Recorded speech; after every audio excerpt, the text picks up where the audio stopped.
But I'm funny how? I mean, funny like I'm a clown, I amuse you. You have part of my attention. You have the minimum amount. I'm the guy who does his job. You must be the other guy. You got a lot of problems, don't you? Oh, it's good to be back. Eat shit. Eat shit. Eat shit. Smug smile. Definitely eat shit. I'm as mad as hell, and I'm not gonna take this anymore. You can't handle the truth. I can't handle pirates being the cover, but we're back. I made an audible. I tried to do chase scenes. Barr wanted it for so long. Barr's the only one that wanted it because he's the only one that sent me a list. So I changed it up. I did an audible. I said best franchises per. So it's basically the list is dictated on how great the franchise is, but you had to pick the best movie from that franchise. I have a weird panel, but I have a great panel, I think. Twohig messaged me and said, I can do chase scenes, but then I can only come up with 6. So maybe next time. And I said, well, we're changing topics. So Twohig, first time on the show, do you think you're going to have the best list or the worst list? Well, as said, I have never been on the show before. However, it feels like I've been on the show for the past several months because every day Cody tells me how awful my opinions are at things. So I foresee myself having my favorite list of the day, but everyone else is probably not favorite except for Koho. Yeah, I definitely leave that off the contract that says, hey, this is what you get with the first order. I just say complaint. Next, I got Koho. Blue, it's lightening up. Do you think you have the best list, worst list? You had to be on this episode because it's the only chance Pirates is going to make it. I looked at the schedule, and I was going to do best years in film, but I was represented by one movie next week. And then Cody said I couldn't do more than one from the 2010s. And I said, fuck it, we're doing franchises. I'm excited to be here. That's not true at all.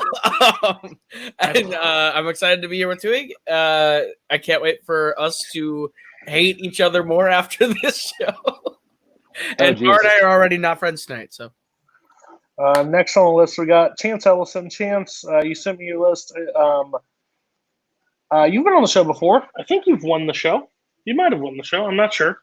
You definitely won the show on your podcast. So, do you think you're going to have the best list or the worst list tonight? Is he talking to me? Yes. I can't hear Cody right now. Okay, yes, making sure. It's been a while since I've been back on your list. Sucks. It's interesting because I won last time, so now I have something to lose. I don't know if I have the best list, but Koho's here, so I definitely know I will not have the worst. That's not how you say his name at all. I know. That's why I shared it. It's so funny. Next, we got Barr. I was nice to him. I gave him an episode that he could have been on, and he's still. Crazy thing about Barr is he's got a list for everything. So Barr, do you feel like you'll have the best list or the worst list? Okay. And are we going to have 3 panelists or 4? We'll never find. Who knows? The world may never know. We can always get someone to read Chance's list. That is true. Okay, so first of all, I'm very disappointed in you all. But as Cody said, I have a list for everything because I work my ass off. And I think that I've gotten the highest grade on the last 3 episodes. This episode, I feel like I'm going to be in the basement. Not doing it on purpose, but just knowing Cody, I'm probably in the basement today. So have fun, everyone. Enjoy it while it lasts. So my rule is that I for this one it was very loose. I made it very loose for most people. I didn't say for example, I let Pixar be its own giant thing. I've also let you break down Pixar, so we're gonna see how the night goes. I don't want anybody coming at me. Well, it's not considered a franchise. I don't really care. Cool. Good thing Barr's leading off the list. Koho, just keep me in check when he might have a yikes for Chance, so we don't skip that. Okay.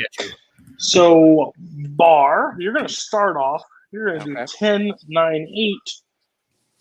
Start it away. All right. My number 10 is the Fast and Furious franchise. Yikes. Okay. Oi. Oi. My number 9 is the Bond franchise. And my number 8 is the Oceans franchise. Okay.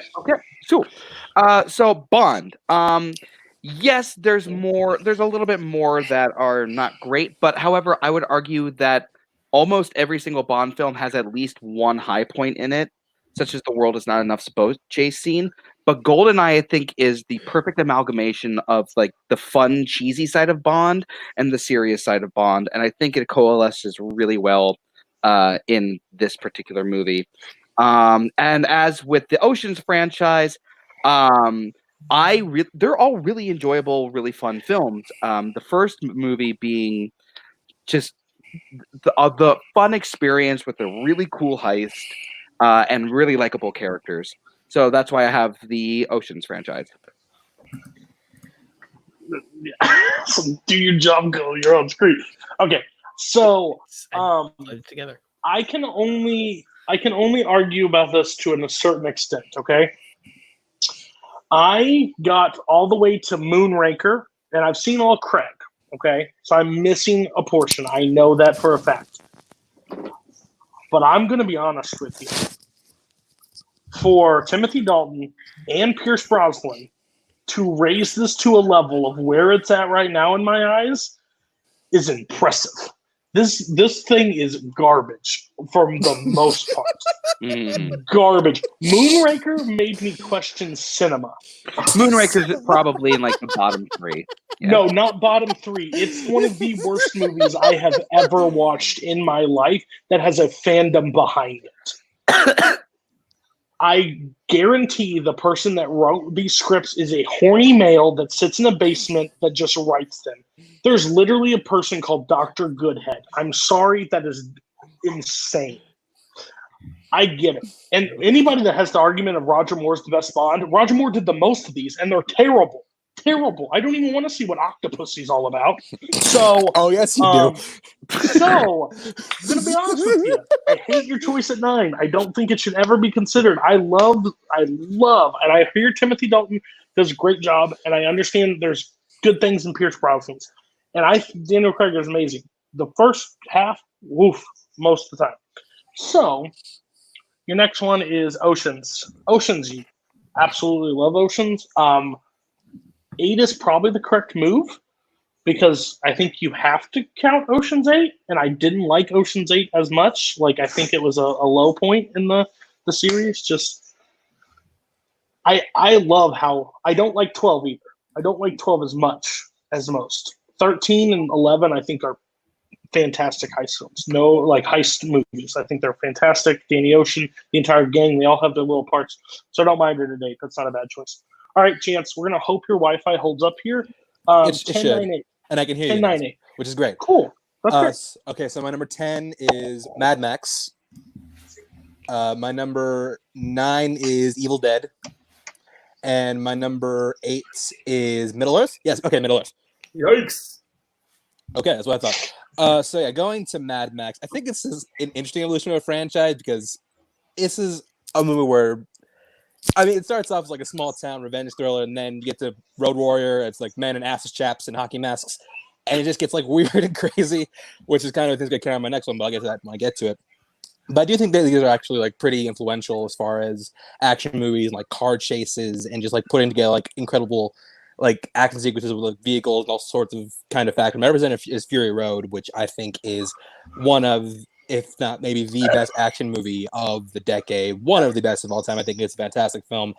I know I can't wait for Cody to disagree on that one, but yeah, I think Mad Max is really innovative. Like I think all the movies are really enjoyable. Mel Gibson, Tom Hardy, either way, I think these are a really, really slept on series of films.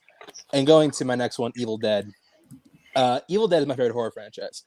And I think much like Mad Max has like a crazy evolution from the beginning to where it ends up. Because you look at the first one, it's one of those, classic, bunch of teens in a cabin and, horror ensues. And that's really one of the ones that kind of, made that genre really mainstream. And that's why a bunch of movies start popping up all the time later. But then you get to Evil Dead 2. And it's like whatever medication Sam Raimi was on, he got off of it, and the studio just let him make any kind of weird thing he wanted to do. And Evil Dead 2 is awesome. It's weird, it's crazy, it's dark, it's semi-sadistic, and I love it. My representative is Army of Darkness just because if you like the more outlandish sequels of Evil Dead 2, which I do, I think they're the best parts of that movie. This is an entire movie of just that. This features my favorite main character in any horror franchise, and Ash Williams. Bruce Campbell is the man. Super quotable, super funny, super iconic.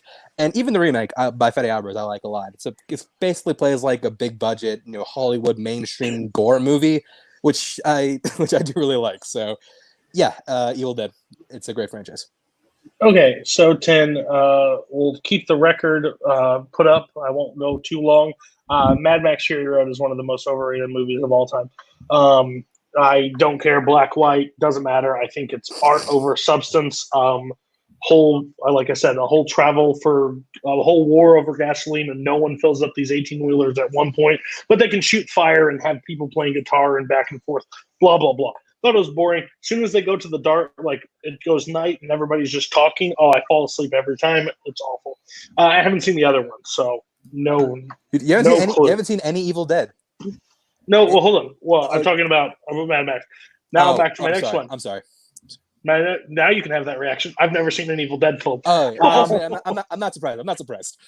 I'm not a horror guy. I've never been one. I'm not a big fan. I think I would actually like Evil Dead compared to most, because I know at least Evil Dead, I think Army of Darkness or one of them ties in a lot more comedic elements to it, and I find Bruce Campbell hilarious, so like I could definitely get behind it, or so I haven't been there yet, so haven't, and we'll get to Middle Earth later. Next is Koho 1098. Okay. So my number 10 is the Eastrail 177 trilogy. Oh, dear God. I picked Split from it. We'll get to it. 9, X-Men. Yikes. Okay. And my number 8 is Spider-Man.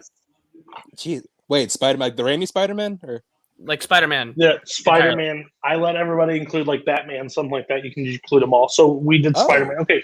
I don't know you can do that. Okay. Yeah, weird stuff. For my number 10, I went back and forth between View Askew and Eastrail 177, and I realized, and I'm just more in the camp of Eastrail 177 right now. I really like Split. I'm a Glass apologist. Glass isn't a perfect film, but I enjoy it. And Unbreakable is the one I like the least, but it's still a fine film. But I enjoy Split so much of them that like I put this on as a fun 10 spot. It's a franchise I wanted to highlight. I think it's Shyamalan's 3 best movies, but 3 of his best anyway. And then X-Men, I chose Deadpool. That's the X. Yikes. That was the X. You're right. Spider-Man. Sorry. Sorry, Tick. You've been for 51 of these. You've been here for 51 almost. I know. It's been a week, all right? Spider-Man's coming in at my 8. I chose Spider-Verse. I think it's the perfect culmination of all of them, of just who the character is. But I enjoy basically every Spider-Man movie to an extent. While I think the 3 Raimis are like not great films in general, I do enjoy the first 2 Raimi Spider-Mans for whatever fun reason. Like, I don't mind watching them. I don't think they're good, but I think they're fun. I think 3 is a dog shit piece of trash. But I like both the Amazing Spider-Mans. I think they're fine. And I enjoy them for what they are. But Spider-Verse is, I think, a perfect film. And I love the character of Spider-Man so much that I had to slot him in. Go ahead, Cody. So 10. Koho sent me the list. And agreed. And then I said, "What is this?" And he's like, "Oh, this is what they call that." And I said, "Oh, cool." Unbreakable, fine. Split, especially with you, one of the most overrated movies of all time. I saw it. I thought it was fine. It was okay. I think McAvoy is amazing in the movie, but the movie doesn't go anywhere that I'm excited about. Like I'm cool. He turns into the beast. And then Glass, I was excited for Glass because I knew it connected. But then all the reviews started pouring in, and I was just like, and even you weren't like super happy with it. So my thing was, I'll pass. So I haven't seen Glass yet. It's on my list to watch. I'm just no, but it's a 10. It's in the same garbage that Mad Max Fury Road is right now. So we'll just leave it at 10. 8, Spider-Man Into the Spider-Verse. This is interesting because after my MCU rewatch, I would almost put Homecoming as one of my favorite like Spider-Man movies of all time. Honestly, I think just because it's the most Spider-Man movie that we've ever gotten. This one is close, but this one also goes in 17 million different directions. Like, it's a comic book for me. I just like Homecoming. I don't hate the choice because Spider-Verse would be 2, 3. So I don't hate it. I just would put Homecoming as the correct choice for Spider-Man. But yeah, not bad. I also not necessarily disqualified those two or discounted it in my mind. They definitely count. Get you. But yeah. That's fair. Okay. Now Too Big. 10, 9, 8. Don't screw it up. 10 is one of the worst franchises ever. Rocky. Yikes. Kidding. All those watching. Number 9. Look at him grinning over there. What a piece of crap. Ray. I will talk about it later, I assume, but it's the Pirates. Yikes!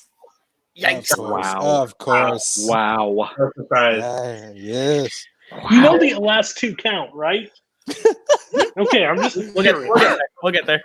And then number 8, I have the How to Train Your Dragon trilogy. No? Okay, cool. I'll talk about that one. I just think it's a delightful set of films that really I didn't think should have been good or should have ever gotten a trilogy when you first sort of saw them coming out. I think the voice cast is fantastic for all the characters involved, and I think it's a really interesting concept of sort of being able to train your peers instead of just fight them your whole life. I like when things delve into metaphors, but I think Hiccup is a really good character who evolves. If you watch 1 to 3, he evolves from like a loser, don't want anything to do with him, to an actual like great leader and like kind of a fearsome, dare I say, badass by the end of the 3rd one.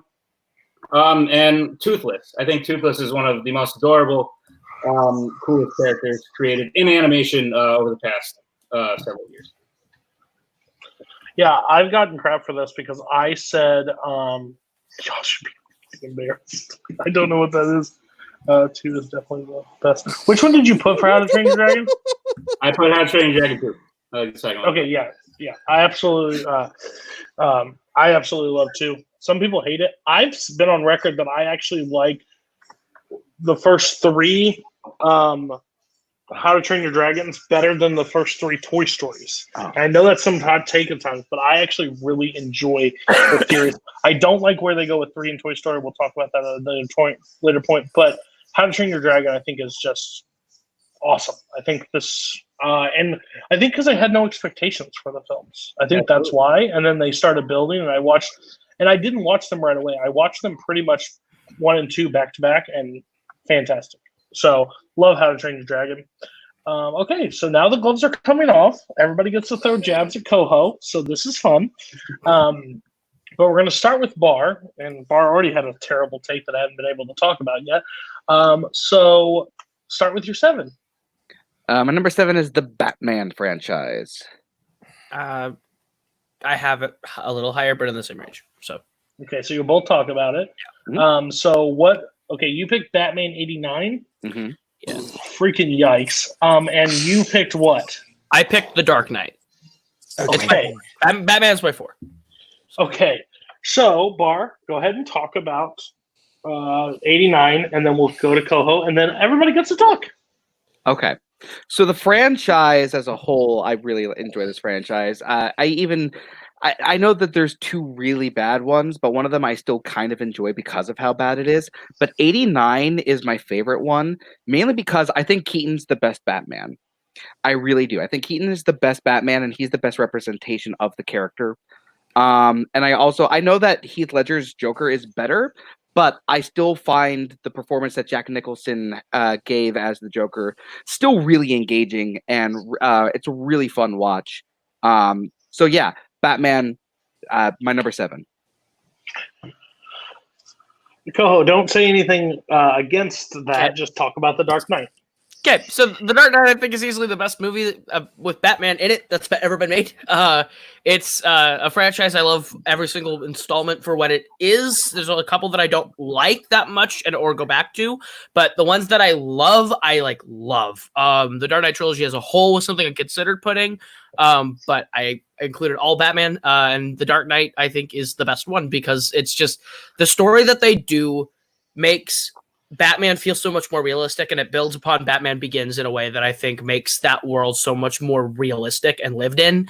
And to see Batman fight the Joker in the world that Batman Begins came from is really cool, and I think Heath Ledger plays that part really well. I think Bale's the best Batman, pretty handily, especially in The Dark Knight with the emotional range that he actually gets to go on. It's actually an understated character growth for him.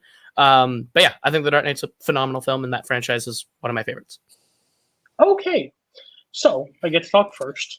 One of you guys picked a more correct answer than the other. Dark Knight would be the correct choice. 89, I'm sorry. I stopped wearing nostalgia goggles a long time ago, and that's what 89 is. 89 is not good. Like, 89's fine at best. You use that word, and I don't think you know what that word means. They teach that in school. They must teach a different definition for that word because great is weird to call 89 Batman. Batman 89 is campy. It is goofy. It is Tim Burton to a T. So also automatically down 14 points. And Batman Returns is terrible too. No one brought it up, but I will also say so. I don't think Tim Burton did any good Batmans. So my thing. I'm sorry. I thought you said the other one. Never mind. No, I said Returns. But I'm saying I don't believe he's done anything. I think the correct choice for Batman, and I will always stand by this, is I love Batman Begins. I think Batman Begins is the true story to start him, and Joker. I hate that argument. Joker takes over that entire movie, and he's I don't think it's a Joker movie. I just wait for Joker to show back up on screen. I don't care about Batman. I just want to see Heath Ledger again. That's that whole movie for me. So I think they're good, but I think 89 is terrible. You put it in 7, so that's fine. But you guys also have to. You put 4, Koho. You put 4. Batman's my 4. Which is the issue I have on the table is you have to count everything of Batman into it, and Batman's not always great. So that's a high bar. I put it at, it would have been higher if I liked Returns and Robin at all. Those two drag it down to being 4, but I like 89 for the most part, but it's not the best. I have a lot of fun with Forever, and I love the Dark Knight trilogy and Forever Batman. So didn't want you to get into your rants. Everybody, first Twohig and Chance, you didn't have Batman on your list. Why not? Go ahead. I had Ocean. Oh, so wait, me or Twohig? Whoever wants to start. Twohig, you want to go first? Sure, why not? Okay. I kind of agree that Michael Keaton is the best Batman. It'd be nice if he was in those movies at all, but he's not. It took rewatching 89 many times for me to finally realize I am not having fun. This is a bad movie. It took even less than that for Returns. And then Forever and Robin were always terrible. I recently watched Mask of the Phantasm for the first time. Dope. Might be sacrilegious. Didn't love it. Wow. Didn't have a good time. Batman 66 is amazing, but only because it's the most fun drinking game I've ever played, and I don't remember what happened in the movie. As far as the Dark Knight trilogy goes, I think that is the saving grace of Batman. I think those are the best movies. I think the Dark Knight is what a superhero sequel is supposed to be. You've established the hero in the first one. Now you need to establish his villain. And then I'm assuming we're not including Worlds of DC because I don't think those count. That would count for me also. But as far as I go, as far as I'm concerned, the first 2 Dark Knight trilogies and Lego Batman movies are the best ones, and everything that came before those is garbage. Garbage. Go ahead. That's the Phantasm slander. Yes. Yeah. So, Batman is my favorite superhero of all time. I love the character. He's the character I grew up reading the most. I find this answer for a franchise to be a cop-out because they're all separate franchises. You could say, if you had said, like the Dark Knight trilogy is one I considered, but I would never say, oh, all Batman movies or something with Spider-Man, all Spider-Man movies. I do agree. I agree with both of these guys to an extent. Like, I do agree with Barr. Keaton is the best Batman. I agree with Koho. Dark Knight is the best Batman movie. But, yeah, I would never put this on because I consider this answer, by my standards, this wouldn't count for me. Okay. And also, just to let everybody know, future shows, if you want to put something on your list and you want to test the barriers, again, I always put it in the line, you can defend it. If you can defend it and it counts, that's why like Batman, that's why Pixar, stuff like that. I don't want to hinder and try to go into a certain way that I want to see. So come and defend your list. We're going to go to 6. Well, Koho, Barr, do you have anything to say about 89 or The Dark Knight? They're both great movies in my opinion. But I agree with what Kirk said in the chat. He says that the 89... No, not that one. Not that one. Thank you. I think the world in 89 is more interesting than the world in The Dark Knight. I think this comment right here negates any argument you had for Batman 89 being good. The movie's fine. I think it might be the best of the 4, but I personally love Forever more than I like 89. Forever is the worst of the 4. I agree with Barr. I agree with Barr. Better than Returns and Robin. It's legit better than Returns and Robin. Okay, hold on, pause. I agree with Koho. Go to 6. Oh, fuck off. All right. Your number. I love Forever. My number 6 is Rocky. Yeah. No, I think I'm in the same spot actually. It's my 5. Cool. 5. Where's Chance have it? It's my 6. Also, okay. It was my 10. Well, okay. Hold on. I'm gonna do something really. We're gonna do something real. Wow, I'm having a brain fart. Twohig had Rocky 3. You had Simply Rocky. Chance, what did you have? Rocky, and you had what? I have Creed. Okay. All right. So we'll start with Barr. We'll all move around. We'll all have this conversation. Go ahead. All right. So the Rocky franchise as a whole, it follows, like, it has some great characters that it built upon in the first movie. And you stick with those characters throughout, and they hold up really well, except in the 5th one. And I think the first Rocky is just the most inspiring one. It's the one where you're cheering for the main character the most. And it's the score, the way it's shot, and the way that it makes Philadelphia just seem such a grand, like, epic place almost. Rocky is my favorite of the franchise, even though there is a lot of great movies in this franchise. Okay. We'll go Chance because you also had Rocky. Yeah. So it's weird to think of all the franchises that had like a shelf life of over 40 years, that Rocky, the small boxing drama from 76, is one of them.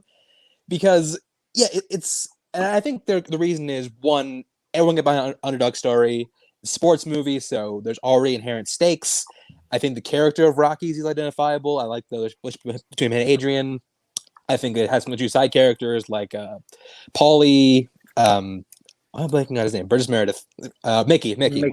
Yeah, that was embarrassing. Apollo Creed.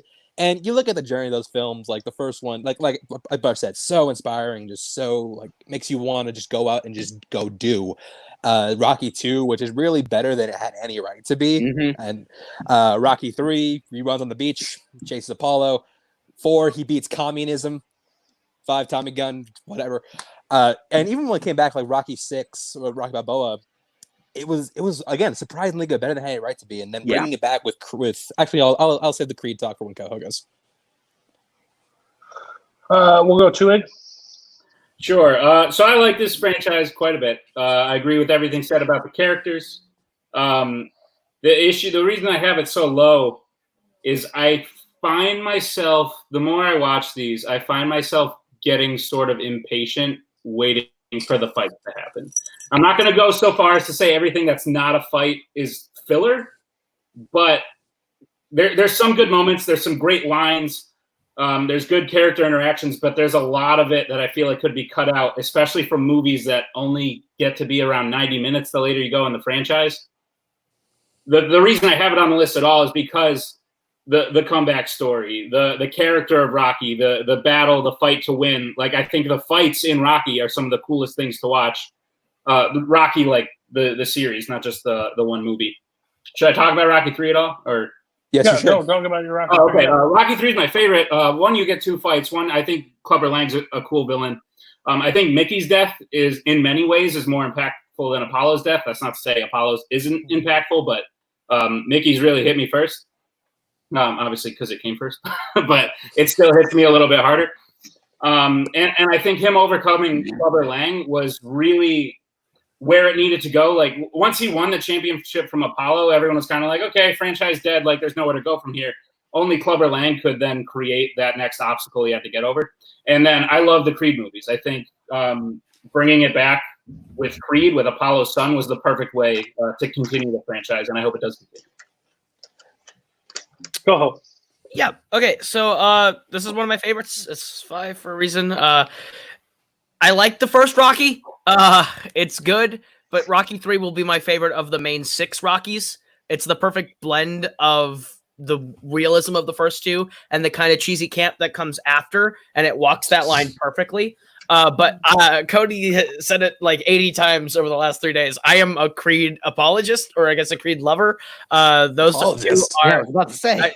those are I like those two better than all 6 Rockies. I think the first Creed makes Adonis a much more interesting character than Balboa, and makes Balboa a better character in that movie, which is why Stallone should have won the Oscar for it. And Creed 2 takes Rocky 4, which I think is a fun time and a pretty solid movie, pretty okay, and makes it incredible in the context of Creed 2, which I think is a phenomenal sequel. On the whole, Rocky 4 is already incredible, sir. it's fine. Creed 2 is better. But I think Creed's the best, the highest the franchise. Okay. So, if I was ranking this, put everything aside, it would possibly be in my top 3. I absolutely love this franchise. I watched all of them this week. Didn't help me at all, but I watched all 3. I watched all of them. There is, in my eyes, one bad Rocky film. I honestly believe Rocky has one bad film. It's the 5th one. My personal take is I have it Creed, Creed 2, Rocky 3, Rocky 2, Rocky 4, Rocky. And the problem is I understand where everybody's ranks. They're all pretty much interchangeable at that point on that thing. Rocky 1 is very slow, and it's a slow burn, and I don't believe the fighting is where it gets to, and that's where I'm looking in Rocky, where I love the fight. I think the fight between Apollo and Rocky in 2 is better than Rocky 1. Come at me, I'm fine with it. I'm not saying Rocky is a bad movie. They're all ranked the same.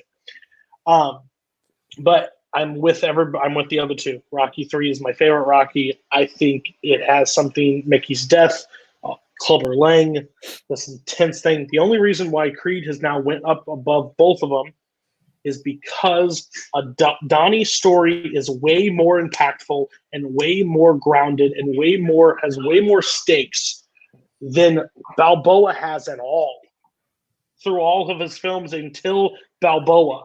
Balboa is the first time you see him actually change and have a lot of heart because he's lost the one thing that means the most. And I believe Balboa's best acting is in Creed. So again, I love everybody for having this. Stallone, what I say, Rocky. I say Rocky because he's Rocky. He's not Stallone. I don't care who he's Rocky. Rocky Balboa. Yeah, he is. Who he always will be. But I think best performance. It's by far. I'm glad that you all had it. And again, if you had Rocky 5 as the only time you'd ever get me to jump out of my seat, but yeah. Or Paulie being the best character. Those are the only 2 things that we'd ever have a problem with. Okay. We're going to 5 for Barr. Yep. Okay. So my number 5 is the Mission Impossible franchise. I think I have the same. No, yikes. I have one higher. So you have it in 4? Yes. Okay, we talk about it now. What do you have as your Mission Impossible? Me? Yeah. Oh, can't fight the friction. Fallout. Nice. Fallout. Okay, perfect. Okay, so both of you guys can talk about it now. Okay, so I think we can all agree that Mission Impossible 2 is easily the worst one of the franchise. Agreed. However, It's the only bad one. right. However, all of the other ones, Ethan Hunt is still a really interesting character. Tom Cruise is probably one of Tom Cruise's better performances. I think that the team around him, though, is really what makes the movies. I also think that the villains in each movie range from really good to great villains. And Henry Cavill's character in this one is one of the great villains. The action is a lot more impressive. The story is a lot tighter.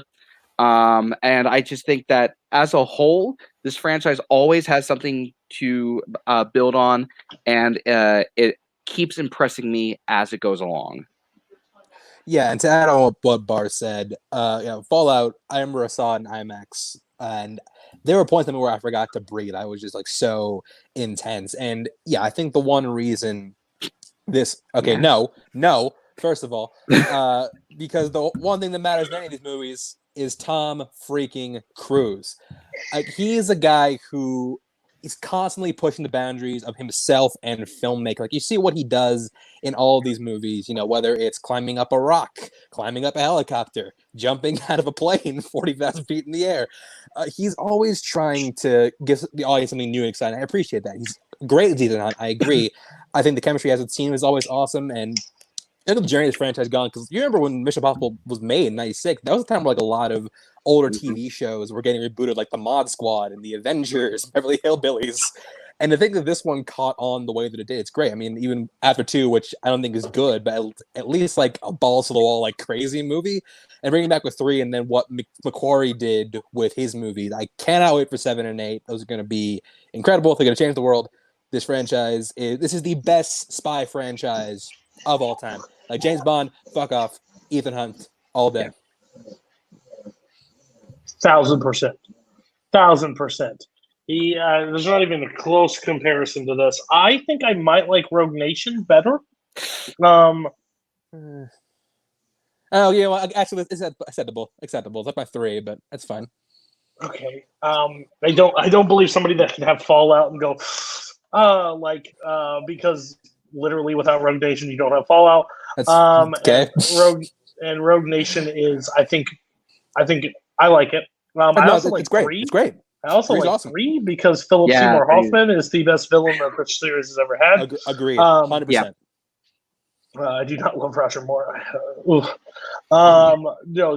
This is my spy franchise, without a doubt. It has Tom Cruise. Tom Cruise is one of my favorite actors of all time.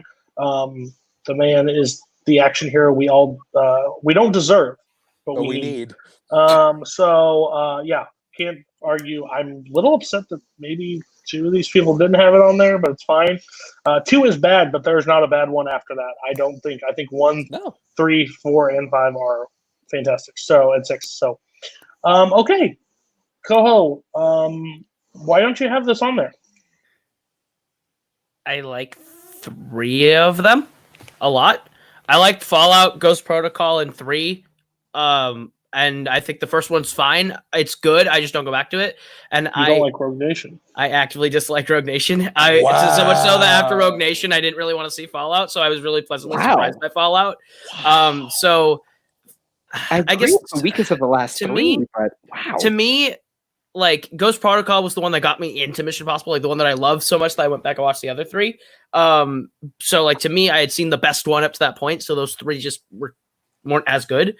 And then I saw Rogue Nation. Rogue Nation didn't hold up to that. So when Fallout beat Ghost Protocol for me, I was like, all right, dope.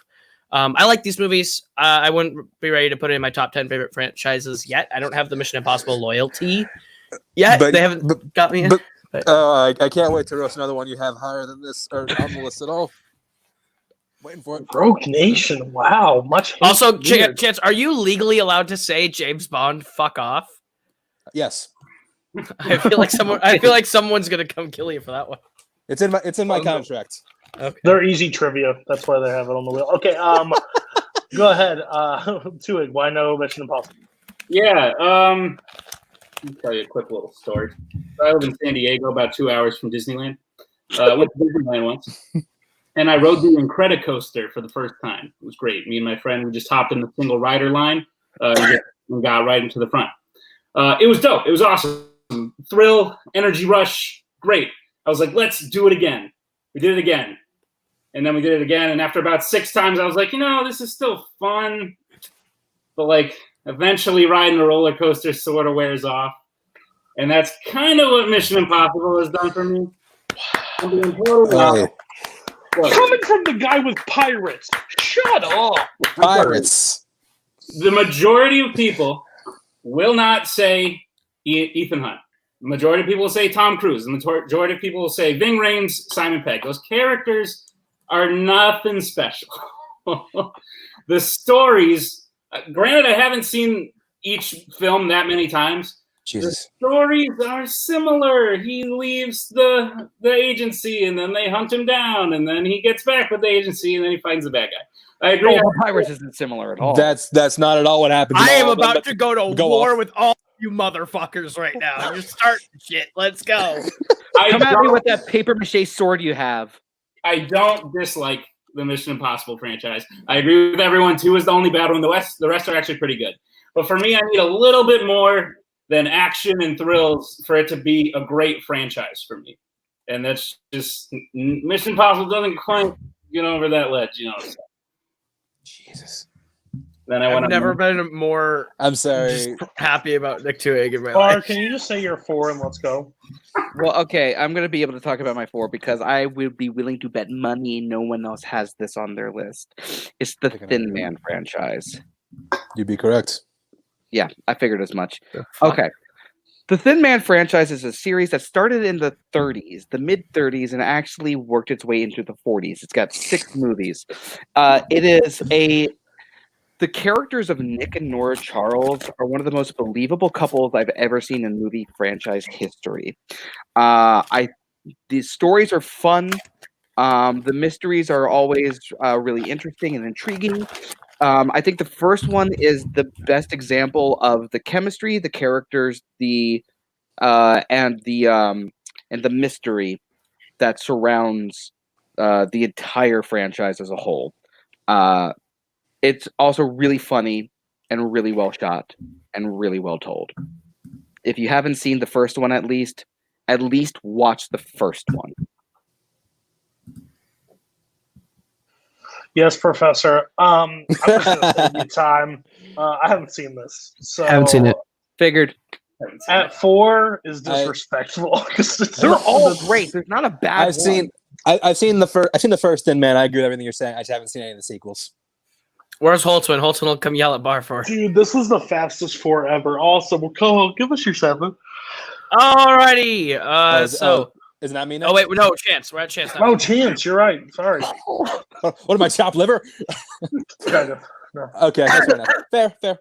So my number 7 is Indiana Jones. Yikes. Okay. Well, yeah, yikes. Okay, so my number. We just went through your 4. If it's in your. No. Yeah, I know. So my number 6 is we talked about that.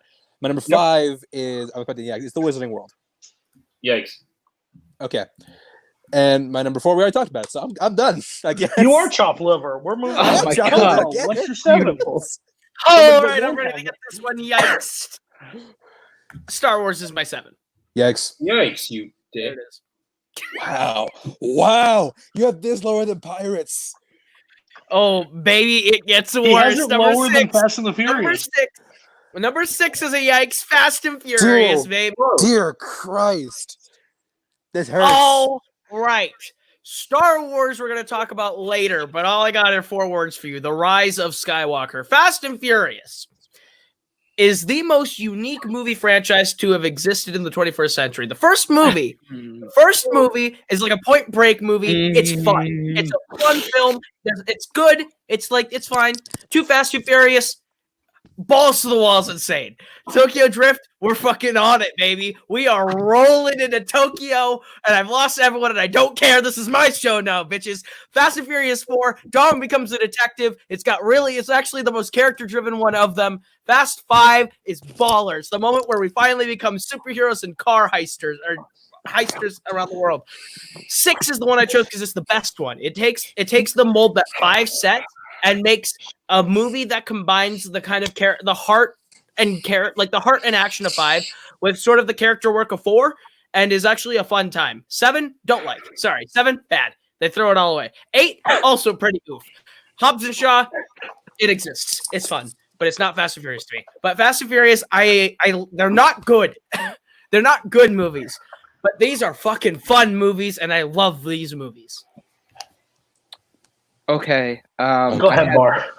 I had it at 10. Oh, Nick, did you have it higher? Oh, no. Oh, okay. Sorry, I saw your hand go up. Agreed.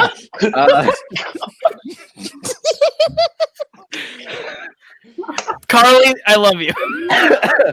Okay. I enjoy this franchise. I don't think that it's a masterpiece of franchise, greatest of the 21st century, and all that jazz. What was the phrase he used? Hold on. What was the phrase you used about the 21st century? The most unique franchise. The most unique movie franchise of the 21st century. Wow. It goes from Point Break to superhero. Stop. Cut it. Barr, please continue. You sure? Hey, Barr, I'm going to do something unprecedented on the show. Yeah. Would you like to replace your choice of Fast and the Furious with something else? I would. What would you like to put on instead? Middle Earth. Okay. So it's Yikes. So you have to wait a little bit longer. Are you okay with that?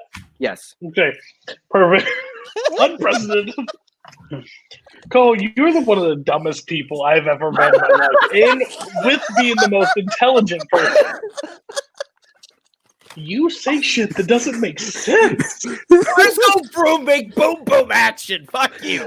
You literally said most unique franchise. Like, I'm sorry, this couldn't even touch some of the franchises from this. I'm not saying good, I'm saying unique. Name me another franchise that's had the same trajectory as the Fast and Furious. You can't. They shouldn't have. Well, listen, I know there's one that goes off a cliff, and that's where it should have. The whole thing should have went. I hate these movies. I famously watched these movies on the way to Chicago to prep for a title match in Fandom. I watched it with a girl named Susan. She was about 65 years old, and after we watched 6 and 7, she turned to me and goes, "These movies aren't good." And I said, "You're right." She goes, "Why are you watching this?" I said, "For trivia." She said, "You should stop." So my thing is, I don't like any of them really. I think one is actually bad. One is bad. Like, the acting is really bad. It has quotes. Second one of the worst things ever. 3, no. They're literally the beginning half. They literally race over a girl. It says you get to keep her. Like, she has no choice in the matter. She just has to be sold off. That's sex trafficking. 4, he becomes Batman. He becomes Batman. He sees the crash scene and what kind of fuel they used in the car and everything. It was a actual superhero. 5 is the only one that I actually enjoyed. They roll a safe down Brazil, tear shit up. It's fun. Dwayne "The Rock" Johnson has a character. 6, they drive on an aircraft carrier that is 75 miles long for 38 minutes that has no place, nowhere to go. And the 7th one, he literally stomps on the ground and says something about the earth. And he sends a shockwave to make them fall. This is one of the worst things that this is one of the worst things that they have ever given us. Cinema has ever given us these movies. I find them terrible. I find them not enjoyable. They should be a Cody movie. I find them hot garbage. Everything you have said has not been a negative to me at all. Everything you said has been a positive. Okay, can I go?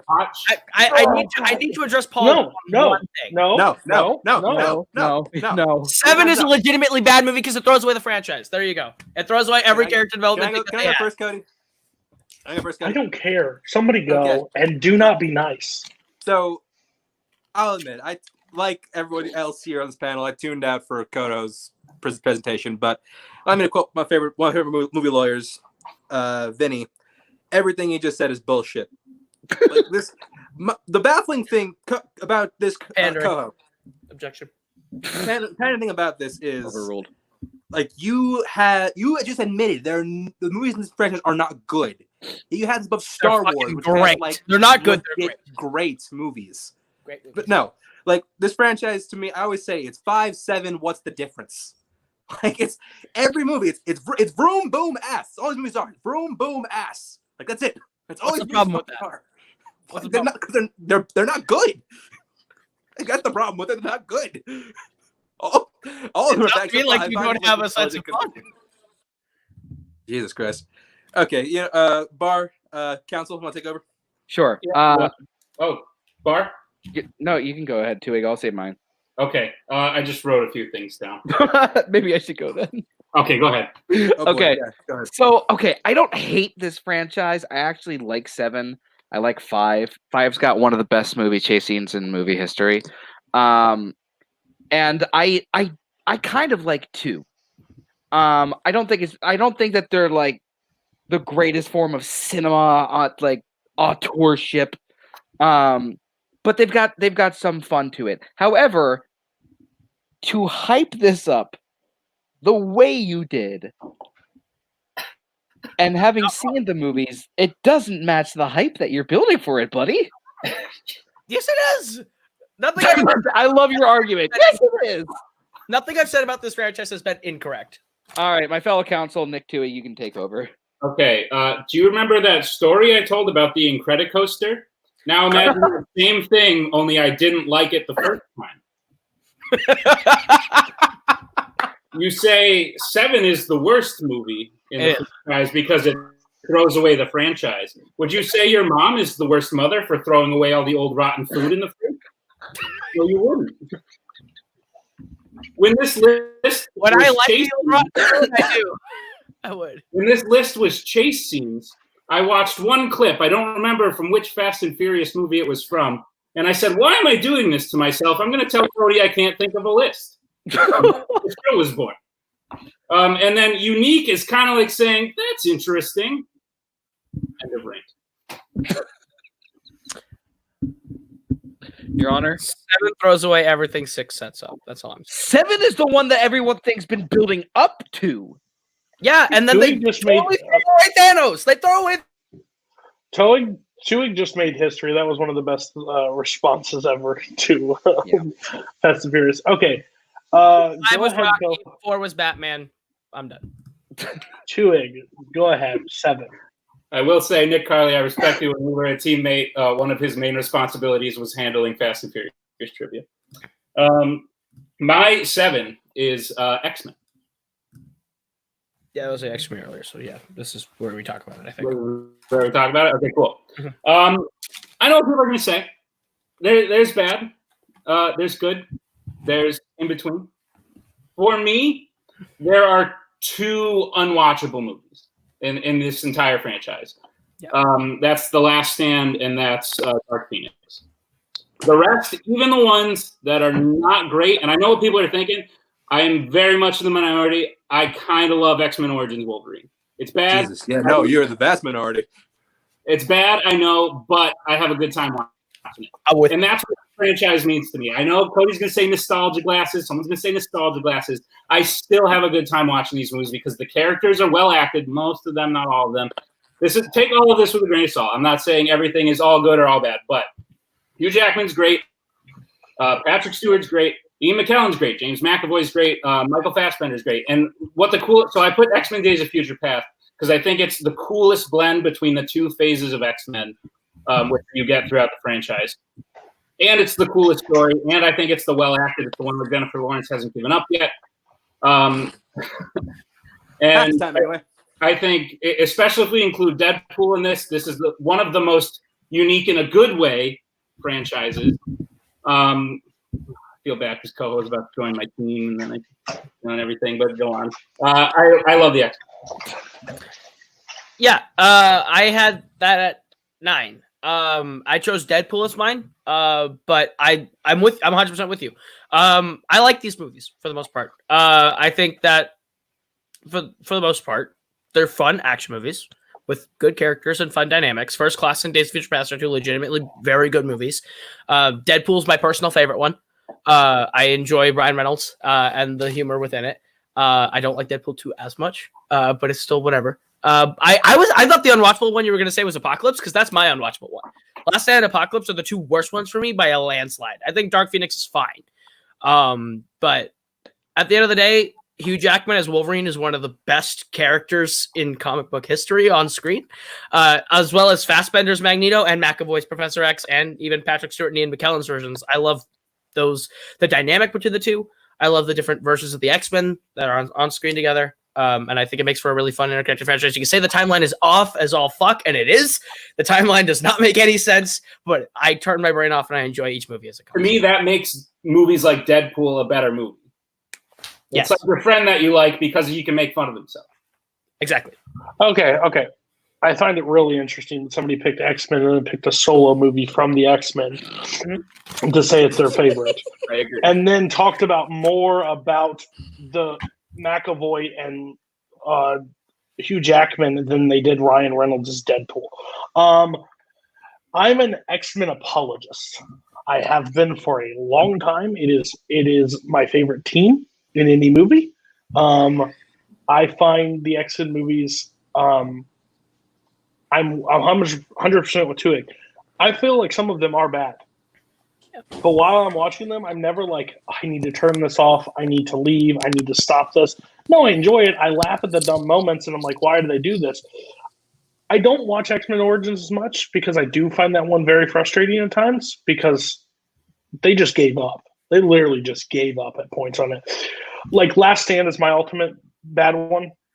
Just because they make Magneto a total idiot in that one, and that just drives me batty. Like, you put the man that you put the man that bends metal in the woods, like, that stuff frustrated me. But 1, 2, First Class, I think, is one of the best scores and one of the best movies. That scene with Magneto in the bar would be top 10 comic book movies. Bar none. Days of Future Past is my favorite one. Apocalypse I don't hate. Dark Phoenix I don't hate as much as people. I think you don't like them. It's fine. I don't think there's a problem with it. Wolverine and Logan I think are great. I don't like Deadpool as much, and it's not because I don't like Deadpool. I just hate when people say it's one of the best comic books movies. It's not. It's one of the most cookie cutter, and it's when your friend says like you're on a playground and your best friend says fuck for the first time. Ha ha ha! But it gets old when you rewatch. I don't care. And Deadpool 2, I think it's terrible. I think Deadpool 2 is honestly trash. But overall, X-Men, I'm a huge apologist. I think they're fantastic movies because it set up the world. I just don't think we've ever gotten a true X-Men movie yet, and I'm waiting for that day. I'm waiting for that day for a true X-Men movie that is not just centered around one character running through and the rest are just side pieces, because it's basically been the Wolverine show for the longest time, and now that he's gone, maybe we might get an actual team-up, like true X-Men style movie, which let's hope. Okay, Chance and Barr, you didn't have X-Men. Why not? So I'm Barr, you can go ahead. Yeah, I'm gonna make this kind of super quick. I haven't seen enough of them for me to have a fair opinion on these. I love Logan, but also I can't wait for New Mutants to come out in August. The very last one will never be released. Yeah, X-Men Go School is never coming out. But to just give my own 2 cents on it, I think that when it comes to X-Men, I like more than I dislike. It's just I think the one I dislike, I think, are pretty. I mean, even like the earlier one, like X-Men 1 on rewatch, pretty uneven. I love X2 still, and if I had to pick a rep for this franchise, it'd probably be Logan. I think that is the best movie of this franchise. But yeah, I don't hate the pick. It just wouldn't make my list. You're muted. 6. All right. Oh God, here it comes. Oh God. I picked Pixar, represented by my favorite Pixar movie Wall. Yikes. Okay. Okay, good. Yeah. So I understand they're separate. I understand there's somebody that has it separated. Pixar is not a yikes in that terms. It's Got it. its own franchise, but we'll talk about that. So if you had like a trilogy or a horror movie set, you talk about that at a different time than Pixar. This feels like targeting. Yeah, sorry. I without saying it, but I know it's here. So and if anybody knows Chance Ellison, they know it's here too. Okay, so let's go to your 5. Middle Earth. Okay. Get to talk about it. Cool. You turn Return of the King. Chance, did you have? What did you have? I had Two Towers. Two Towers is mine. Well done. And Barr. I would pick Fellowship. Oh, perfect. We got the whole thing represented almost. Here we go. I would pick The Hobbit 1.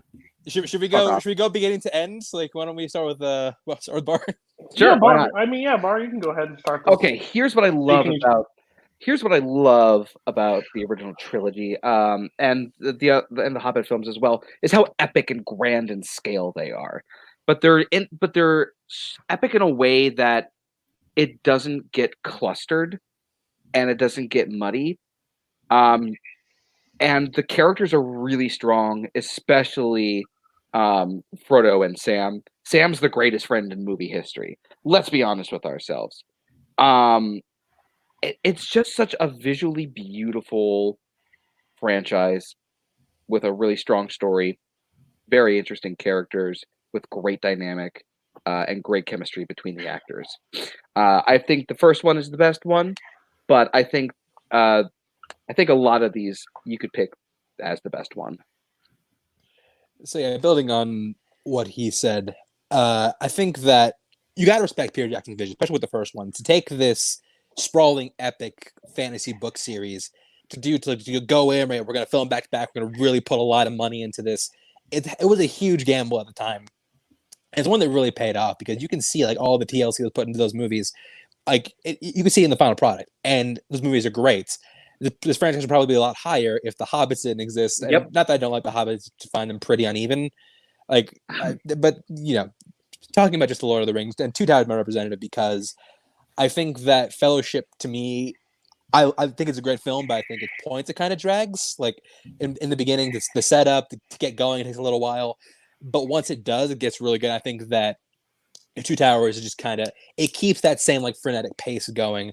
I think that the journeys are both equally interesting. I like the inclusion of the Ents, the inclusion of Rohan, all the king stuff there with Wormtongue. I think is all like really fascinating. And the Battle of Helm's Deep, like the titular, like the climax of the film is my favorite sequence of the entire original trilogy. My favorite sequence, I guess, of any Middle Earth movie because I'm pretty uneven on the Hobbits. So yeah, Middle Earth, great. Least Lord of the Rings and Two Towers is my pick. So I have Two Towers and Return of the King, basically even, but I had to pick one. I freaking love the Two Towers, the movie. So I did that. So I picked Return of the King because it's the one where we win. It has all the epic conclusions. It has all the epic conclusions. I think the score really hits hardest in this movie. It's great in Fellowship, but I think it hits hardest in Return of the King. Helm's Deep is one of my favorite battles. I think I find the battle at Minas Tirith just a little bit better. And the coolest thing about the trilogy as a whole, I love the Hobbits too, but they're just not on par. They're still good, and I still enjoy watching them, in my opinion. But they're no Lord of the Rings. Koho. But like I said, Return of the King's the one we win, and the Lord of the Rings trilogy as a whole, it's the coolest thing because the more you watch it, the more new stuff comes in, and it doesn't feel forced in. It's like you're uncovering something new, and you're progressing with the characters along. And I think Kirk said something earlier about world building. This one does it the best, in my opinion. Oh yeah, some of the best world building I've ever seen in a movie. Yeah. So I agree with you guys. I am a Hobbit apologist as well. I think there's one like arguably really bad movie, and I think it's Battle of the Five Armies. I think Smaug has moments that are not great, but I overall like those two movies. I actually like the first Hobbit a lot, and the second one I don't hate. even close to how much I hate Battle of Five Armies. This is the franchise that I consider that I love, but I retain nothing from it. It's so hard. Like I've tried to throw it in there for trivia, and it does nothing. Like it becomes mush. But it's one of the best ones out there. It's so epic in scale and and for them to come out when they did was still crazy to me, and then them to work as well as they did, and to be as received as well as they've done, and still to carry, and I still think the effects and everything still holds up super well for the time. We're pushing on almost 20 years of these movies being out. So yeah, I absolutely love these movies. I think they're great. I would put Two Towers personally, just because I just like the middle piece, but I understand. I just think Return of the King drags, and I know that's the classic thing against Return of the King. It drags at the end, and it does. We win, but man, their victory celebration is longer than the Chicago Cubs from 2016. So they're still cheering about it. Okay, Koho, how you doing? Good. I don't mind the first two Hobbits. I actually kind of enjoy them for what they are. Battle of Five Armies is terrible. I don't like Fellowship of the Ring. I don't. It's so long. I don't really care about any of these people or what's happening. My favorite parts of Fellowship are when they reference the Hobbit. Robert's gonna fly over there and burn your house down. You know that, right? Yeah, he already has. I'm actually living in front of a green screen. But I've never seen Two Towers or Return of the King, and at this point, I don't really want to. Because at this point, I feel like they're so overhyped for me that no matter what I do, it's unfair to the movie. I'll watch it and I won't like it because everyone's hyped them up to be these big things. It's how it felt when I watched Fellowship and I finished it. And I went, this isn't for me. And you wonder why you can't win a belt. These movies just aren't for me. These movies just aren't for me. Neither can you, apparently. But anyway, he's gotten one. Chancey. Can't hold on to it, can you, Chancey? But oh my gosh, anyway, I don't really care for these, and it's not because they're bad. It's because they're not for me. Anybody else get a cold chill? That's just happened to me. Okay, cool. We're onward and upward. We're gonna go to Twohig's 4. Okay. I don't think anyone else is gonna have this because it hasn't been said yet. My 4 is Star Trek. Oh boy, can't wait to hear Cody go off on this one. Go ahead. Will do. And I know the choice. So even the people in the chat that are probably like, yes, finally Star Trek, are probably like, what the hell? Why'd you pick the Undiscovered Country? I know everyone thinks Wrath of Khan, Voyage Home, First Contact, or even like 09. The Undiscovered Country is great because it wraps up the original cast of characters. I like big wrap-up movies. This has nothing to do with my choosing it. But when, you know how the end and the credits, they like sign their names. I always thought that was pretty cool. This movie's great. It has political intrigue. The thing about Star Trek, it's not an action franchise. So the newer ones, while I like them, are pushing it a little bit too far into action than I would like.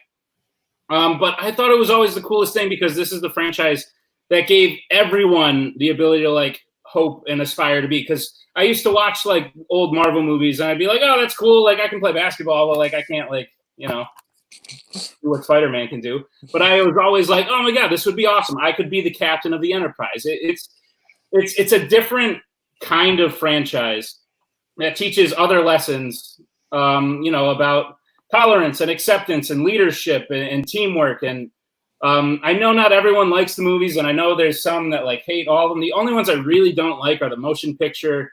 Final Frontier is kind of rough.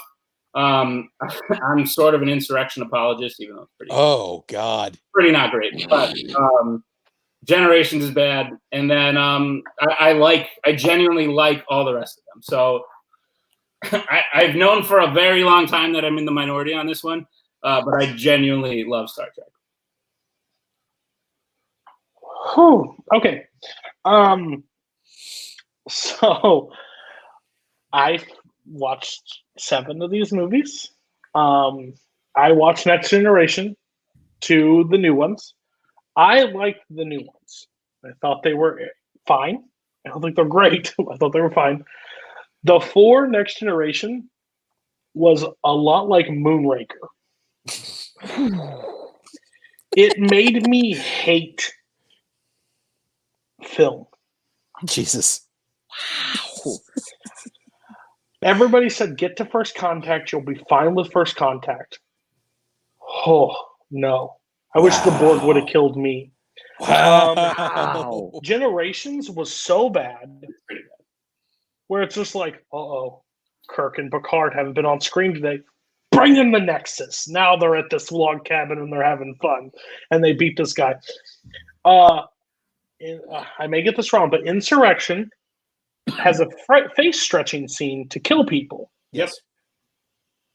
Okay? And then Tom Hardy, I'm surprised he still works in Hollywood. Because after the performance he gives in this movie, he should not be working because it's so bad. Again, I bet Wrath of Khan is good. And I bet, what is the other one? There's like, it's every other one. 2, 4, 6. Voyage Home. Yeah. So I bet those are fine. They're just not Cody movies. And yeah, beam me out of them. Okay. Well, you're all booing me, but not one of you assholes put it on there. So why don't you just boo your? Oh, Barr, you didn't put it on there. So where's yours? You put Fast and the Furious over this one, and you said you like 2 movies. So please defend yourself. Oh, okay. All right. So this for me came down to the fact that once again, I didn't feel like I had seen enough of them. And the ones that I have seen, it was sort of like a 50-50 for me, whether I liked it or not, which wasn't consistent enough for having seen that many movies for me to put onto my list. I like Star Trek. I don't like the movies as much as I like the shows. I think Motion Picture is terrible. I love Wrath of Khan. Great. I like Search for Spock. I don't like Voyage Home. I'll be honest. Wow. I think that one's not good. But I respect the Undiscovered Country pick. It's a good movie. It's one of the really good ones. But for me, there's like 5 or 6 of the 13 that I like. And there's like 3 that I love, and the rest I think are bad. When it's bad, it's really bad, and when it's good, it's solid. So like it was teetering around that 10 spot. It's just not a franchise that I felt I could put in good conscience when I don't like a majority of the movies. Yeah, I was a little late to the game on Star Trek. I can remember watching it as a kid and just not getting into it. But I'm kind of glad that I waited. I tried again as an adult because I think that with maturity, your appreciation of those movies grow. Because, like, you're right, it's not an action like sci-fi alien blast up movie. Like, these are about like discovery, like pushing the boundaries and seeing like what's out there about discovery. So I like watching it again. Like, I do respect these movies a lot. I like these movies quite a bit. They wouldn't crack my list. If I had to pick a representative, though, I'd probably pick 09. That's my favorite Star Trek movie of all of them. But I do like Undiscovered Country. The only one I don't like are 1, 5, and all the next gen movies except for First Contacts. So I don't hate the pick. Okay, we're out of hell. Now we're into 3s. Are we? Yes. Okay. Yeah, we're on 3s. Okay, so we're gonna start with Barr. Mine was the Yankees from earlier. It's the Indiana Jones franchise. Okay, so my turn to talk. Okay. And what did you have, Chance? Same one. Same one. Great. I love 2 of these movies. I really like one of these movies, and then there's the one that doesn't exist. But what I really love about this franchise is the little things, like the little things in the background that actually really build the world. I love Indiana Jones. Is just one of the most interesting, fascinating, charming, likable characters I've ever seen in film history. And with Raiders of the Lost Ark, it does literally everything that I would want in a character like that. He has a great introduction. He has great action pieces, great snarky one-liners, and Steven Spielberg's direction. This is the height of Spielberg when it comes to his direction, in my opinion. 93 with Schindler's List and Jurassic Park, that's a great year for him, but this time period is his height. it's just a great franchise with one of the most likable, relatable, charming characters of all time. So, yeah, this is another series film that I watched fairly recently, and it's interesting when you know the backstory of this because Spielberg always wanted to make a Bond film, and George Lucas was like, "Hey, yo, bruh, trust me, I got something even fucking better than James Bond," and he gave him Raiders of the Lost Ark, and they made that movie together. And watching it back, like, it's crazy because in the same way that Magnificent Seven feels like an Americanized version of Seven Samurai, this feels like an Americanized version of a British spy film. And it's really good at that. Harrison Ford is pitch perfect as Indiana Jones, probably one of the more, well, not one of the one of the most iconic characters in film. Like, the theme is recognizable. You see just the outfit, you see the silhouette, you instantly know it's Indiana Jones. You instantly picture Harrison Ford doing it. I really love the first one. I think Raiders of the Lost Ark does such a great job of bringing like old timey like 40s style serial elements into what was then like the modern era. William Hootkins is great. Thanks, Chris Jericho. I fucking guess. So, and going to the sequels, I like Temple of Doom more than most. I agree. Yeah, Willie Scott is the worst character in any of the Indiana Jones film, but she is god awful. And if you hate Short Round, I understand. But it comes back so hard with Last Crusade, like coming from like that first opening with River Phoenix's young Indiana Jones is so awesome, and the rest of that movie with Sean Connery, him and Ford Hammock's great. Crystal Skull, yeah, not good. Right. And I'm putting this franchise is my number 7. It made my list regardless of that because I think those first 3 are so great and hold such a special place in my heart that I'm willing to overlook aliens and gophers and dodging a nuclear blast in a refrigerator. And the end of 3 is the greatest ending in movie history, in my opinion. I really wish people would come on the show and just stop saying best things of all time. Because I don't know if I agree, but I wasn't ready for that comment. But Indiana Jones is one of my favorite trilogies. I don't consider the other one. The Ryan Permison defense, nice. Right. I mean, if I had to rank it, which you guys had to, if you put it at 1, that would come into play. I just don't watch it. I just physically don't watch it. I get it. It won't ever like pop in. I don't hate 2. I know the internet all screams and tells everybody that you're supposed to hate 2 because of XYZ. I still think 2 is a great movie. I think I like Last Crusade as my favorite. That's just probably because Connery. But the overall, like, I think Raiders and Last Crusade are up there as one of the best movies ever made. And the series is something that is unlike anything else. I think this is better. I think this is the best Harrison Ford. I think he's better in this than he is Han Solo. I believe he was made for this character. Because I mean, basically that's who he is. So I love the choice. I don't even want to go to somebody. Twohig, I'm going to go to you first because I really don't like the other person on this panel. Why no Indy? If I'm honest, it hovers around like 11, 12, 13.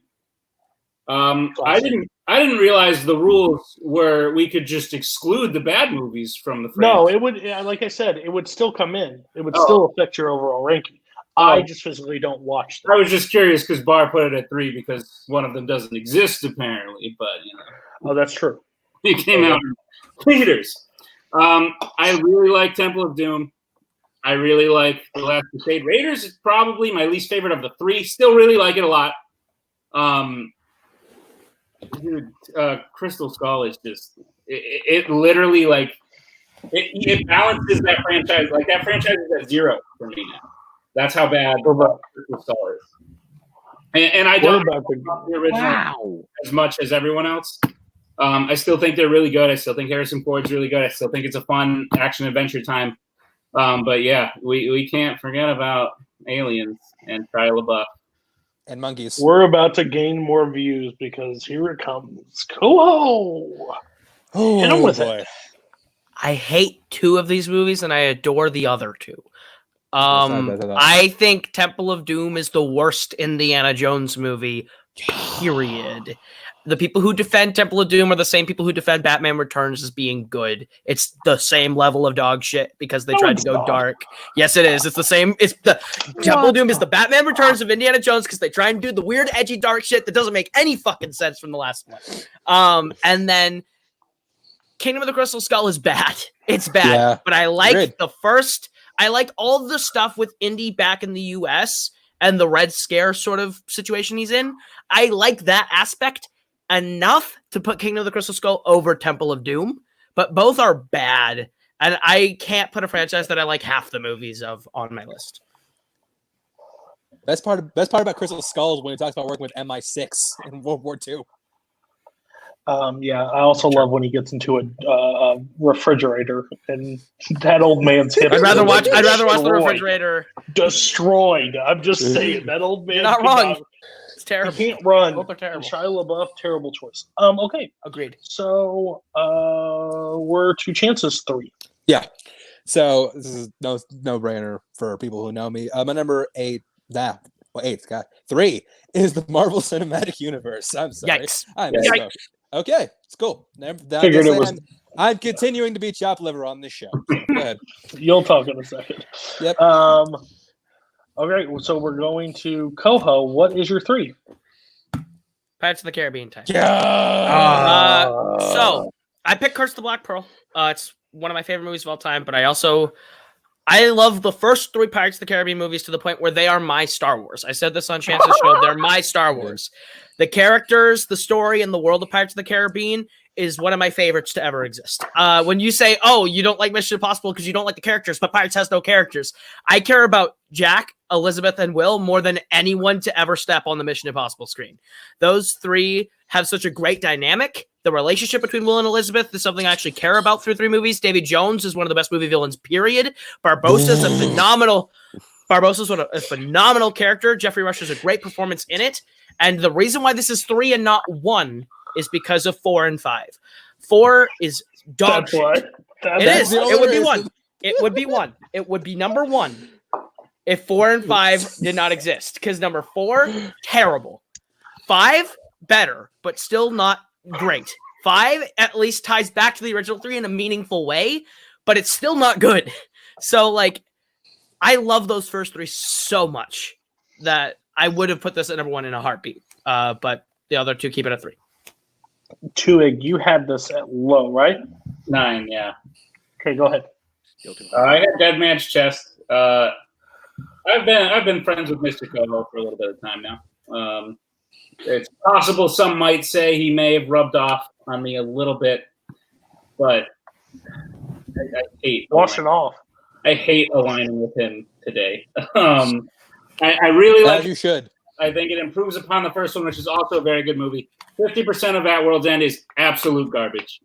I, again, unlike most people, can sit through the 4th one and enjoy myself, and that's the most I will say about it. It's not good. It's terrible. Not good. It's not good. I can sit through it. I can watch it. And you know what? The 5th one was an improvement upon the second half of the 3rd one and the 4th one. So I enjoy the 5th one too. That's what I agree with the character take from Mr. Koho. That there are notable characters who you tend to latch onto and you care about. And I think it's a very good performance from Johnny Depp. I think, by the 5th one, it's getting a little old, but it's still enough for it to just slide into my top 10. It's at 9. I don't have it at 3 like a crazy person. It's okay. 9 is on this show as a passable place. 3 is when you are stupid. So I will say Pirates 1, Pirates 2. I absolutely love both those films.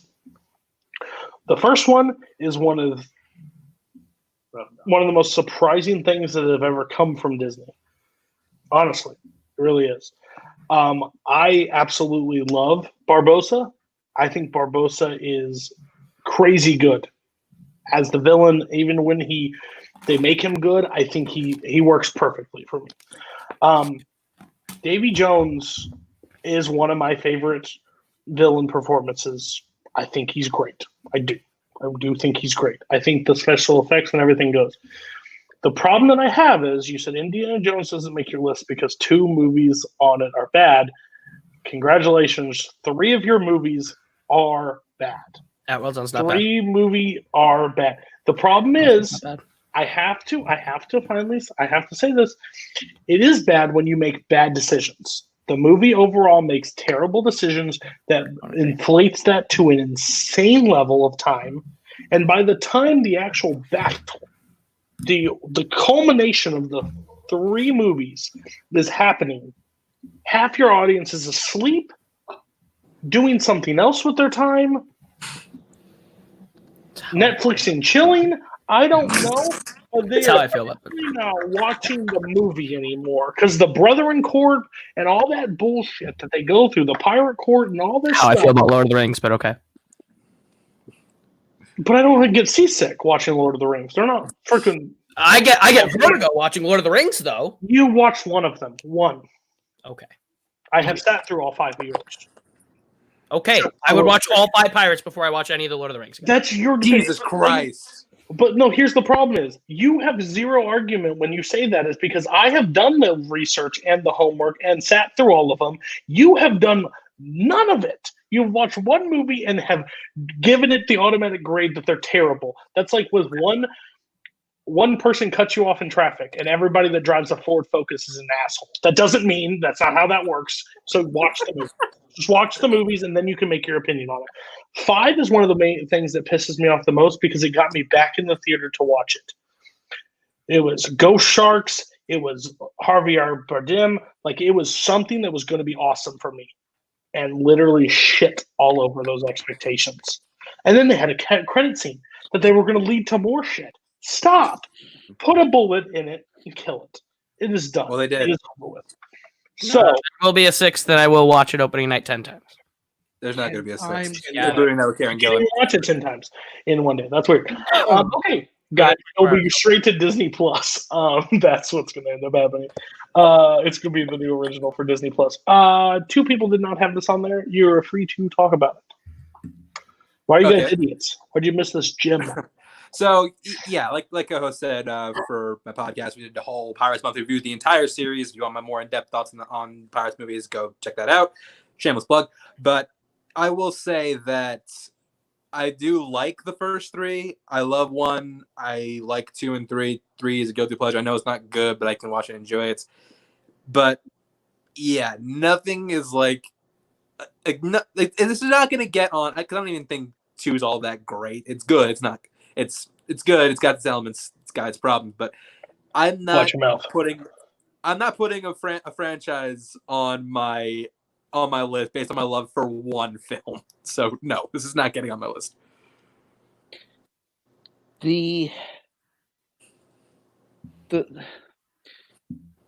Okay, so the first one's really good. Bar's so frustrated right now. The first one's really good. I really like the second one. But when you have 5 films and 3 of them are just duds, that accuracy level is trash. I like 3 of 5. Doesn't belong. They got so bad that they depended on Rob Marshall to direct one of them. I'm done. The 4th one is shit. So was the and they 5th were one. desperate enough to get Rob Marshall. So was the 5th and half of the 3rd. I will give you half of the 3rd. Rob Marshall had to work, okay? Did he? That's Oscar nominee Rob Marshall. Chance, put some respect on that. Did he? Look, I'm with Barr. Did he? Directors have to work. I mean, no, they don't. They Ask the guy who directed The Wild. It's like Zack Snyder. Sometimes you just need to quit. All right, so we're gonna go to the next one, and that is Twohig. What is your 3? My 3 is Star Wars. By the way, when you say something is your Star Wars, that makes Star Wars better than it. I mean, I disagree that Star Wars is. I don't know, we'll get to it. Okay. I can't wait to see Koho's reaction to that one. Okay. Then we're going back. Barr, what's your 2? The Toy Story franchise. Oh shit, we have the same spot. Mhm. Oh wait, Toy Story franchise or Pixar? The Toy Story franchise, yes. You guys did Toy Stories. I just put Pixar. Pixar's my 2. So. Okay, but they're different. They're different points, but we'll talk about it separate. They're separate entities on the show. I don't know why they are, but let's go. So Toy Story's first. So what did Chance put, by the way? I did 1. You did Toy Story 1 versus Toy Story. Okay, that's fine. Go. So my favorite is Toy Story 3. In order for me, it's Toy Story 3, Toy Story 1, Toy Story 2, Toy Story 4. I picked Toy Story 3 because I think it may be a little biased for me because it came out at the exact right time for me. I had just graduated high school. And my name's Andrew, so that also helps. Right? Right. But also, I think that this is the time that the animation looked the best. I found the story to be a better version of 2, and I really liked 2, but I found it to be a better version of 2. And it introduced a lot of really interesting characters on top of the great characters that we already had. Like, I really loved Lotso. I think Lotso is the best villain in the entire franchise. Oh my god. Shut up, Koho. You'll get your chance. Yeah, and I like the humor in it. The characters, you know and love these characters.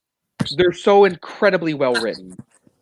Yeah, Toy Story 3, it's my favorite one of a really great franchise. Yeah, so Toy Story. I didn't go Pixar because Barr and I are decisive, unlike these, wishy-washy other people on this panel. But so Toy Story, it's no shock for me that it's on the list, and anyone who knows me, because Toy Story is something that really defined my love of movies. I told the story before, but I watched the first Toy Story so many times. I kept wearing out VHS tapes, and my parents had to keep buying me more. And it's part of the reason that I'm putting it is my favorite of the 3 because it's the one that changed the way anime movies were looked at. Because never had an anime film come out that had like this kind of writing and this kind of detail put in. This was a game changer in the world of film. I think that it's perfectly cast. I think it's funny. I think even despite the animation, which I will admit, it's not, especially on the people, is a little nightmare-inducing. But I think even despite that, the movie holds up and it's still like incredibly watchable right now. I think this is the best anime franchise of all time. If you ask me, it is. I think the only franchise on my list that has a perfect accuracy. I think all the movies are good. 3 would probably be my number 2. I'd go 1, 3. 2 and 4 are kind of mixed up. I don't know which one to be above, but I love them all. I agree with a lot of points you said about Lotso. I think he's the better version of Pete's, which I think the benefit of giving that away early and like developing a little more kind of made him a more interesting character. But yeah, I think the Toy Stories are incredible. I think it might be impossible to make a bad Toy Story movie. So yeah, I love these films. That's what's my number 2. Okay. So you both pinpointed right between the best Toy Story movie. That'd be number 2. 1 is rough for me because if you watch it on standard definition, you won't have a problem. But if you watch it on 4K, you will have nightmares. Sid is way more terrifying as an adult than he ever was as a kid. My 4-year-old was literally terrified from Sid. So thank you for the resolution quality on that one. 3, I graduated high school when this one was coming out. I was going off to college. I was getting rid of some stuff. And I've said this before. 3, if you were from that point, we're about to go to college, it literally hoodwinks you into thinking this is the greatest film that has ever been or ever will be. It made me cry 3 times in the theater. Looking back on it, they're never going to fucking burn up in that incinerator. I'm sorry, guys, because that's freaking that would be horrifying for children. No, they're going to burn every one of them. It's very manipulating. I think Prospector Pete is way better of a villain than Lotso. I think Lotso is a second-rate version of Prospector Pete. Okay, Hold on, Rebuttal? no, you cannot. Welcome to my show. You can later, but while I'm talking, this is my floor. Sorry. What are you doing? And I can filibuster. He actually has stakes and reasons behind it. He got all his motivation. They just cookie cutter and put it right on Lotso. And a girl threw him out. Guess what? Jesse was thrown under the bed. You can rise up from your circumstances and not become a gang member. Shut your mouth. And I love 4. I think I honestly, if I had to put the rankings, I would say 2, 4, 1, 3. Oh my God. That is my rankings. And I like 4. I don't understand the hate on 4. Maybe because these are the people that are still sitting on their thing that says we shouldn't have had a 4th one. 4th one's fine. I don't see any issue with them. But yeah, I do not believe that 1 is a better choice than 3. But I think 3 is bad. Just a quick rebuttal on defend a few points for 3 because I do love that film. We say it's manipulative. Oh, they also make Buzz an idiot. They make Buzz an absolute fucking dumbass. Not as much as in the 4th one. No. Not much in the 4th one. Not as much as no, he's not. He's such a dumbass in the 4th one. No, he's not. He's not in the 4th one. On. You can't say he's a dumbass when they made him fucking 3. Pause. We will not have this. But no, I will say just to say he's a dumbass in the 4th one. Guess what? He earned all the credibility in the 3rd one. He started as a dumbass. He continued to be a dumbass. They wasted him. I don't think he started to be a dumbass. I think it's just okay. Look, I haven't seen it a bit, so maybe you're right, but I disagree. From what I know, I disagree. But saying it's manipulative, I disagree on the fact that I just think that's years of built up emotional payoff for those characters, and to this Lotso versus Prospector Pete. I think that the fact that Prospector Pete was a twist kind of detriments him as a villain because with Lotso, they revealed that early and they developed him, which is why that he had more to him. They can relate to you as opposed to one sentence that Pete got in 2. So that's why I think Lotso is better than Prospector Pete. Okay, so I'll let the other 2 that didn't have this on their list because they had Pixar, which we'll talk about that, I guess, next. Why not Toy Story? Because clearly Toy Story wasn't your choice. Was Toy Story your choice? No, it's not your choice on this, is it? No, I didn't choose any Toy Stories for my Pixar. And you didn't either. Okay. I know what he chose. So, do you? I like the Toy Story movies. I love 2. I love 4. I think those 2 are great. I didn't expect to like 4. 4 is better than 3 by a mile. 3 is the worst of the 4. Because, like Cody said, the movie's fine until the end, and the end's great, but everything before that's fine. 1 is good. I don't like 1 as much as 2, so for me, they're all good movies, but I don't go back to 2 of them as much as I normally do. But 2 and 4 are excellent, so I can't fault you for picking the Toy Story franchise. It's not a bad pick. 3 was a shit pick, Barr. Shit pick. Go ahead, Twohig. Don't listen to him, Barr. You good, bro. Thanks, bro. So I was going to pick the Toy Story franchise. Then I was told we could do all of Pixar if we wanted, and I'll explain why I did that next, I suppose. Right. I don't like 4. All right. You don't like... Thank you, Twohig. I don't like better than 3. 4 is fine. I don't near as good as the first 3. I don't like 4 is better than the first one and the 3rd one. So. I don't like it. It feels like one of those short films that Pixar does about Toy Story. Yeah. Just stretched out. And hey, Twohig, you fucking up? Yes. Twohig. Yeah. Twohig. You're partnered with somebody. I need you to stop talking. Just stop talking, and we'll get through this fine. Hold your opinions to yourself, okay? All right, we're on to my 2. Chance had it 2, so it's Koho's 2. Go. My 2, I chose Pixar. My representative is Ratatouille. Really?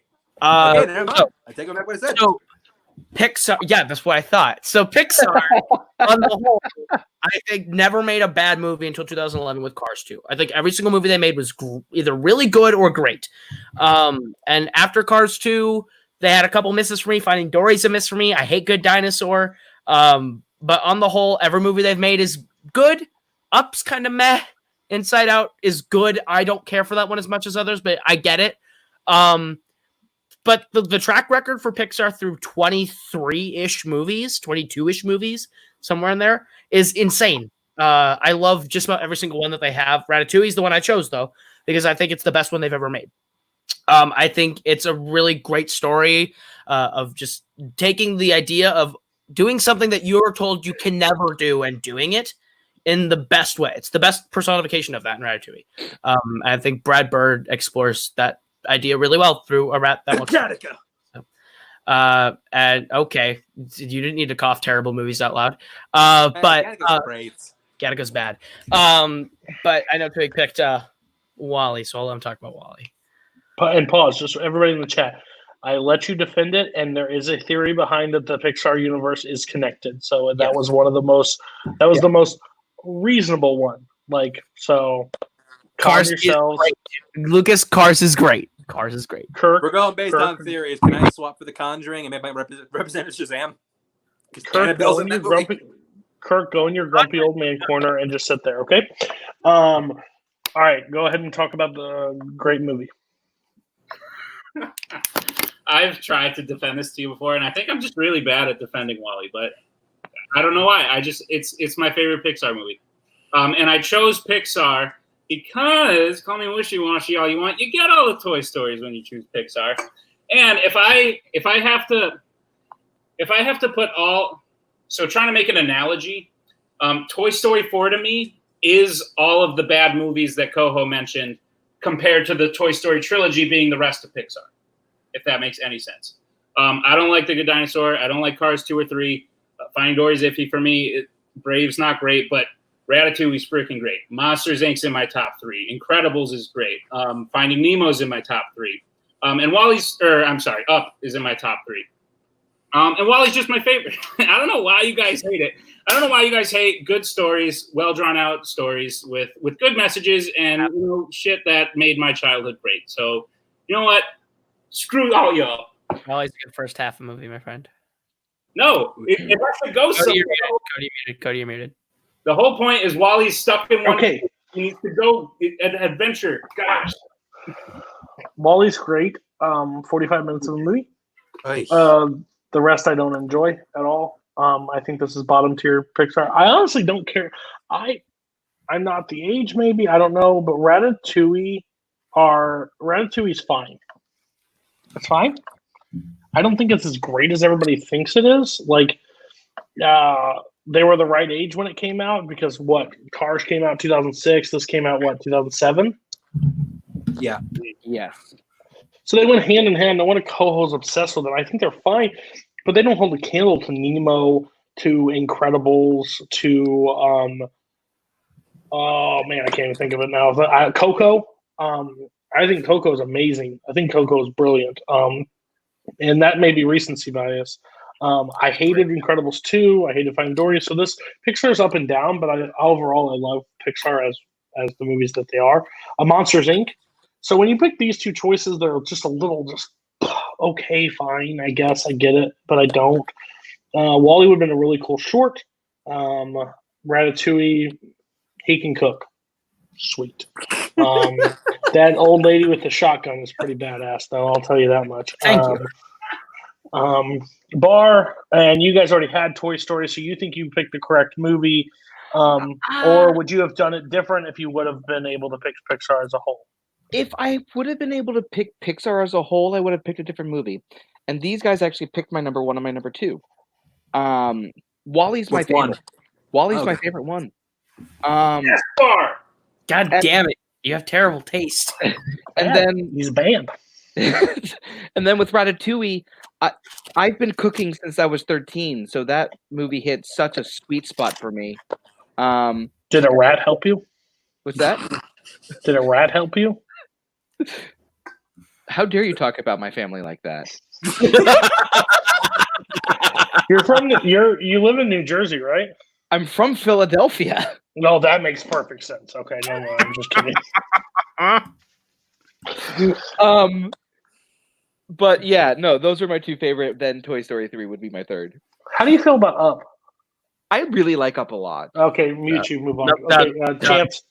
So you actually gave me the option to change to Pixar, but I stuck with it because I stuck with what I'm at because I don't consider Pixar a franchise. Actually, that's a studio in my mind. It'd be like if I put A24 on the list, which I might have done if I got the option. Nah, no. But Actually, no, I might I wouldn't allow but it. Oh, fine, fair enough. But regardless, I think that it has a great batting average. That first stretch from 95 to 07 was amazing. Oh no, not 1907, probably to whenever Cars 2 came out. 2011. I mean, arguably Cars, which is not very good. It's fine, it's disposable. But yeah, no, I said it. I was the one you're gonna pick was Incredible, not Ratatouille. And I gotta kind of side with the other two because WALL-E is my favorite Pixar movie without the words Toy Story in the title. I think WALL-E is fantastic. I love Ratatouille a lot, especially on rewatch. But gosh, yeah, WALL-E. How much did you have to Venmo them to say those words? How much rewatchability does WALL-E have? Yeah, we did it, boys. Let's go home. A lot. Oh, you're wrong. Okay, so we're on our home stretch, I think, right? No, Twohig, what's your two? Real quick, Garth mentioned Onward. Onward's still my heart. Onward's great. But my two is the Wizarding World.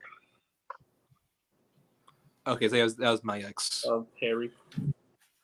Okay, so you go and then Chance. Oh, yeah, you're right. Okay, so my favorite one of these, and I'm always shocked that no one ever mentions it, part two being their favorite, but everyone's always like, oh, it's my second favorite, top three. Part two is one of the greatest, and I know we just said we hate saying things like this, but it's one of the greatest wrap-ups to a series ever. I literally, starting with Goblet of Fire, I think me and my cousin used to go every year and watch the Harry Potter movie that came out that year. And literally, part two made me cry. It's so epic. I never thought magic battles could be as epic as they were in that movie. It's such a good ending for all the characters that we've grown to love. And just to talk about the series as a whole, yes, it has the Fantastic Beasts movies, which are its prequels when you compare it to Star Wars. But I'm even excited to see the next Fantastic Beasts movie. And I know it's not, I hope it gets better. It's not the best right now, but I've watched them enough to like where they're at. But the original 8 Harry Potter movies are still some of the greatest movies honestly ever made. There is not a bad one. I will stand by that of the 8, not including Fantastic Beasts. And it's just the coolest thing. And I might be a little biased because, like I said, I grew up with it. I grew up as the movies grew up, and it was the coolest thing to watch, and it's still the coolest thing to go back to. Yeah, so this was at my number 5, I think. I believe that's right. So this was, if you're looking at like the nerd franchise big 3, I guess. If it was like Star Wars, Middle Earth, and then you guys can hear me, right? Yes, I'm trying to contact with Koho, but he's not getting it. So okay. I'm sorry. I thought you could hear me, so I lost my train of thought. So, like I was saying, if you consider like the nerd franchise big 3, it's like Star Wars, Lord of the Rings, Harry Potter. It's franchises that have like massive followings. They got prequel that people hate. This was the only one of those 3 where I came in with the originals at the start. I was the right age to be where I could like read the books and then go and watch the movies. And yeah, I remember just being like blown away by the portrayal of magic and just like seeing all these things that I read on the page coming to the big screen, like, Hogwarts and Diagon Alley and all these characters that I just knew and loved so much from the page. Played so well. Like there was much like with Lord of the Rings, a lot of TLC, a lot of care was put into these original run of Harry Potter films, and it comes through. I think that the casting on this, the first one's get credit for casting because think about it, you have to have like vision for the future. You have to have some foresight. You have to be like, okay, are these people that are going to be able to lead this franchise over the next 10 years? In most cases, they were correct. And yeah, I think that every one of the franchises is great. I think that has some excellent moments, some great villains, some really just, for me at least, some my favorite moments of cinema. 3, Prisoner of Azkaban was my representative for this franchise because I think that when you look at that was the one where Harry Potter really became what it is now. That's where it became the darker tone. That's where it became, that's where it became like less for, smaller kids and more for, that's where it started aging with people who read these books. I think Quaron did a fantastic job with that film. I think there's not a single Harry Potter I dislike. I think I like them all to varying degrees. And again, like with Lord of the Rings, would be a lot higher if the Fantastic Beasts films didn't exist. Because I think the first one's okay. The second one, despite the fact that stuff happens, is the worst movie in this franchise and is a detriment to the entire thing. Like, honestly, the second one is my Phantom Menace. that's the one where I'm just like, okay, yeah, JK, you're fucking it up. Just stop. But either way, those first 8 are so great that it made my list regardless. Yeah. So the first 8 are perfect in the terms of a franchise that builds and goes through it. Like, there's people that don't like the second one, and they don't like the 5th one, and they don't like the 6th one at Port. 6th one's my favorite one. Really? Yeah. And I think the 3rd one, Snape's my favorite character. I think Snape has like the overall arc. I read all the books. I pretty much read as they were going. And I think the world, I think everything attached to it. I think I don't honestly like Voldemort as much as I wish I would have from the series, because he's not the greatest in what I pictured or what I wanted to. But overall, the overall series is amazing. Even the people that say the first part 1 is boring, I think it's only part 1 that makes sense and is fantastic. It's a perfect setup for the next one. I love 2. I think Quran. I think like 3rd one is like the internet's way to say that's the best one, and I'm not disagreeing with you. It definitely, the switch is flipped on that one. I just like stuff that comes later. Part 2 is really good, but yeah, I think it just builds, and that's what makes them great. They build, and it's a successful payoff. The reason why it can't be number 1 is because they went back to the well. They attempted. I think the first Fantastic Beasts is fine, and I think it's fine. The second one is awful. It is atrocious. I will never watch it probably again. They gave up. They gave up, or they don't care. I don't know, but it was bad. It's bad in my eyes. So did you know a Dumbledore and Grindelwald had an intense sexual relationship? Thanks, JK. Yeah, JK writes a book, writes a movie, and then after tweets about something that just, oh, did you know this? No, we didn't, because it doesn't say it anywhere. But thank you. Barr and Koho, you didn't have this on your list. Make it quick, but say why not. Go ahead, Barr. All right, I'll make it quick. This is one I had considered. However, I think someone had mentioned that this is a franchise that you grow up with, and I just didn't grow up with this franchise the way that other people did. Okay. I came to Harry Potter late. I was the demographic that was supposed to grow up with Harry Potter, and I didn't watch it until I was 18, 19. You missed the boat. I missed the boat. That's 100% it. I just missed the boat. I watched the first one and liked it. Didn't care for the second one.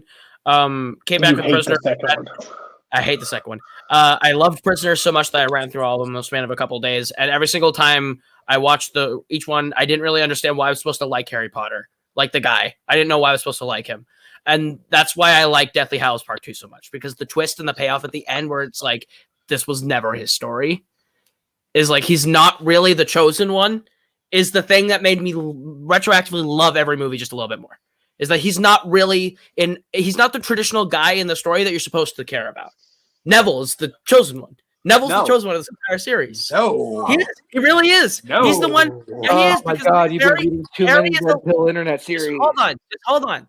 Harry's the Horcrux that needs to be destroyed. He's not really the one that matters. At the end of the day, the story's not really supposed to be about him. If this was a traditional beat for beat normal story, this would be a story. Pause. You have read some internet thing that says, what if Neville was the chosen one and Harry's not? Harry's the chosen one. I've never read anything like that. The thing is, he's not. Neville's kid is a sacrifice. The kid's a fucking sacrifice. It's not supposed to be about him. I hate that kid. That's why he's the chosen one. Harry's a piece of fucking shit in every single movie, and I hate everything about this snotty-nosed kid until we get to the end and you see him do something noble for once. For what? He does something really noble and honestly great, and that's why I think he's a great character at the end. What does he do? Like, he didn't piss on Cedric's body in the fourth one and say, no. He brought him back. He saved his It's friend not from the really- troll. He fought a werewolf. He starts an entire army to fight Dumbledore. Fuck you, Thing Cedric. is, he's not supposed to be the hero of this story. He goes after Snape because Snape kills his mentor. What are Dumbledore? If anybody, Dumbledore's the villain of this whole thing. He knows what's I happening. agree. He Dumbledore's doesn't the do villain. anything. I totally agree with you. Dumbledore's the villain of this franchise, 100%. How you think? I'm sorry. How you think Neville Longbottom is actually the chosen one? You are effing high. He's You're- literally the hero of this story, and he's not even the focus of it. That's the thing. I watched this series. I was watching it the entire time. I'm like, who the hell is Neville? I don't like this guy, and I don't like Harry. Guys, my mind hurts so bad right now Because because you are so far. Fucking movie where this guy actually dies and realize he's not even the hero. Neville through movie 1 to movie 8 has a total of 5 minutes and 30 seconds of screen time. How the fuck is he the chosen one? Because this is not about the chosen Because one. he cuts the snake? Because he cuts the snake? Because he's actually the hero. There's literally the entire thing about this movie where the whole thing about the movie is that Harry's entire purpose is to die. If this story was actually about the hero of the story, it would be following Neville from book 1. That's the thing I love about this franchise. What? Is that you're following someone who doesn't matter at the end. He comes back to life, you idiot! He does matter! He's alive! He's alive! Exactly, because he gets the second chance. Oh my god, never mind. Whatever. This is Knives Out Part 2. Whatever. My head hurts so bad right now. That's the thing, and then you were like, oh, movie over, and shut it off. Dumbledore himself says Neville's the hero of the franchise at the end. You just said Dumbledore's the villain! He is, but he tells me that Neville's the one that was mattered the entire time. Neville's the one that mattered the entire fucking time. He was born the day before Harry. No! Anything.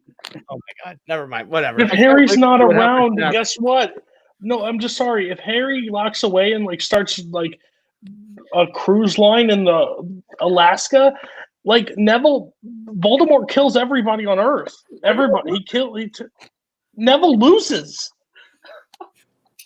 Harry's the key to the entire fucking story. That's why he survives He's the everything. key to giving Neville what he needs to win this entire thing for them. All right, we are on to number ones. I need Barr. Can you please talk? And maybe you can sit down with Lucas Schobach. He can explain to you what the actual series is about, or any of us. Can you go, Barr, with your one? My number one is obvious. It's the MCU. How many people have MCU as one? I don't have it at 1, except for Chance. Oh, no, not as one. I have it at 3. Okay, Barr, what movie have you selected? Captain America: The Winter Soldier. Okay. Chance, which one did you select? Endgame. Koho? I have Endgame. Twohig? Civil War, but these are my top 3 that have all been named. Yeah, Civil War. Okay. All right. So we're going to start with Barr. We're going to work we're going to go to Twohig after this, and then we're going to go to you two because you both have Endgame. So go ahead, Barr. So for this franchise to have as many movies as it has, to have the accuracy of the amount of them being good, and for it to end on a note that's so high and so difficult to reach and still be able to reach it, you've made your spot at my number one for movie franchises of all time. With Winter Soldier being my favorite, I think it is the most dynamic of the contained stories. I love the intrigue of it. I love the 70s spy kind of aspect to it. Robert Redford is just, I think he's one of the most underrated Marvel villains, in my opinion. Agreed. He's probably in my top 3 Marvel villains. And it's just like everything, every little detail, every little buildup, every little character choice. It's so smart, but it's so intricate, and it works into the next scene or like later on in the story so well. It's like a Rubik's Cube. You keep twisting and turning and trying to find what's going on until you finally hit that sweet spot where everything starts to fall into place. And I think it has some of the best acting in the entire MCU as well. So Winter Soldier, my number one choice. Twohig. Cool. Yeah, to comment on the MCU as a whole, my 3 least favorite, not in any particular order, are Guardians of the Galaxy Volume 2, Thor: The Dark World, and Captain Marvel. I don't dislike any of those films. That should show you how good of a franchise this is. They really haven't made a bad movie, in my opinion. And it's literally the greatest TV series of all time. It's so well connected. Everything's so well thought out. My favorite is Civil War because it feels like that mid-season thing where everything changes. Where the characters we've now grown to love, and we've seen them in the Avengers, and we saw them take on Ultron, and we've seen them all in their own individual stories. It's where they come to a head, and it goes the natural way the MCU is supposed to go, where they split up. I think the reasoning is genius, why they split up, the things they differ on, the reason they fight. I know people don't love everyone said, not everyone, but some people say, oh, it's just an airport fight scene. No, it's a great fight scene at an airport surrounded by all this emotion that I'm totally invested. I know, Hawkeye, Ant-Man, people say, oh, their entrance into it is forced. And it's a little, but at the same time, it's we've seen Hawkeye have loyalty to Cap. We've seen Ant-Man want to be a superhero, so why wouldn't he jump in at the first opportunity?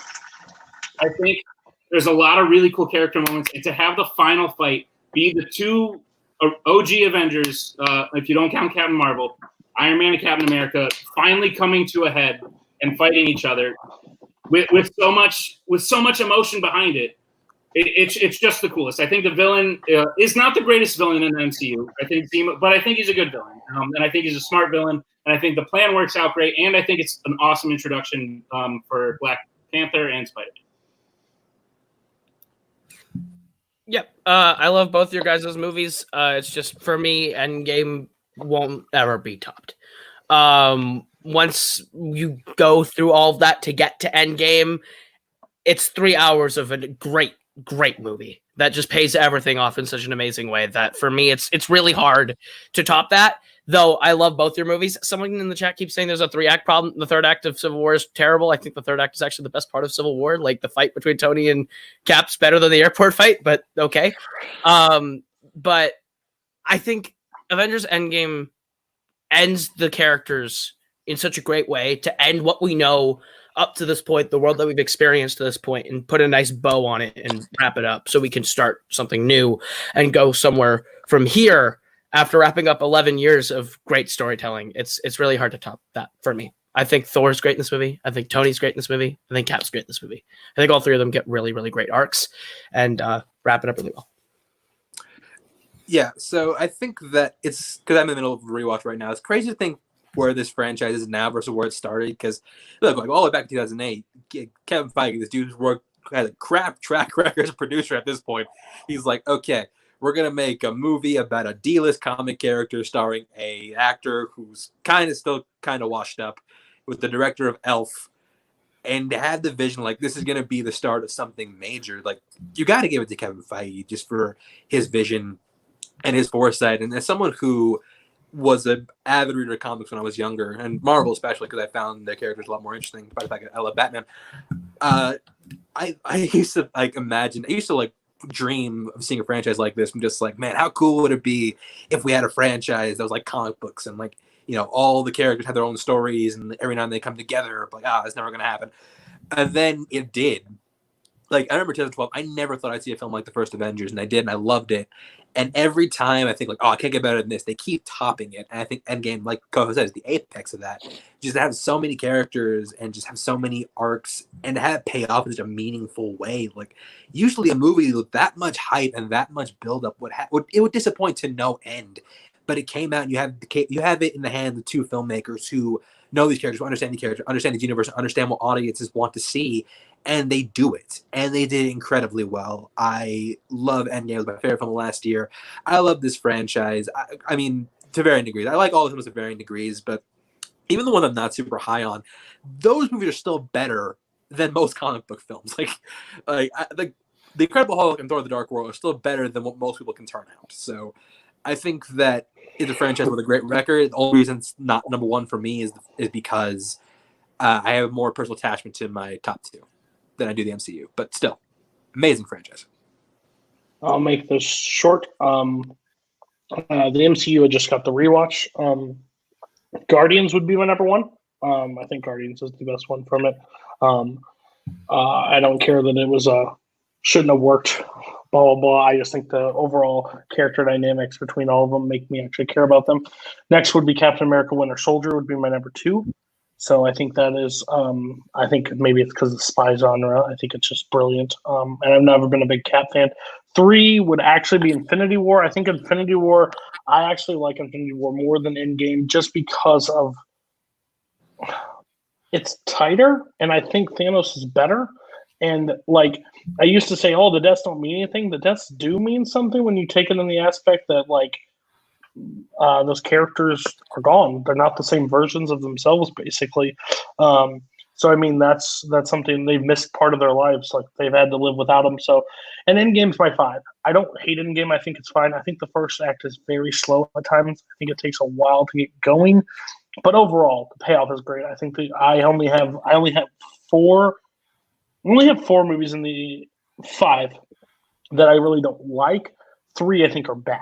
3 I think that are honestly bad movies in the MCU. So I think the MCU is honestly a correct choice. Okay. I think everybody said their 1, so we're just waiting on Chance's 1. Is that right? It's just me. Yeah. Chance's 1. Okay. Chance, what's your 1? I'm the only one that hasn't been talked about yet. Star Wars, obviously. Again, okay. Super on brand for me. One of my earliest memories of seeing a movie in theaters was Attack of the Clones. And I remember just being, okay, granted, I was like 5 at the time, but so I didn't know what good filmmaking was.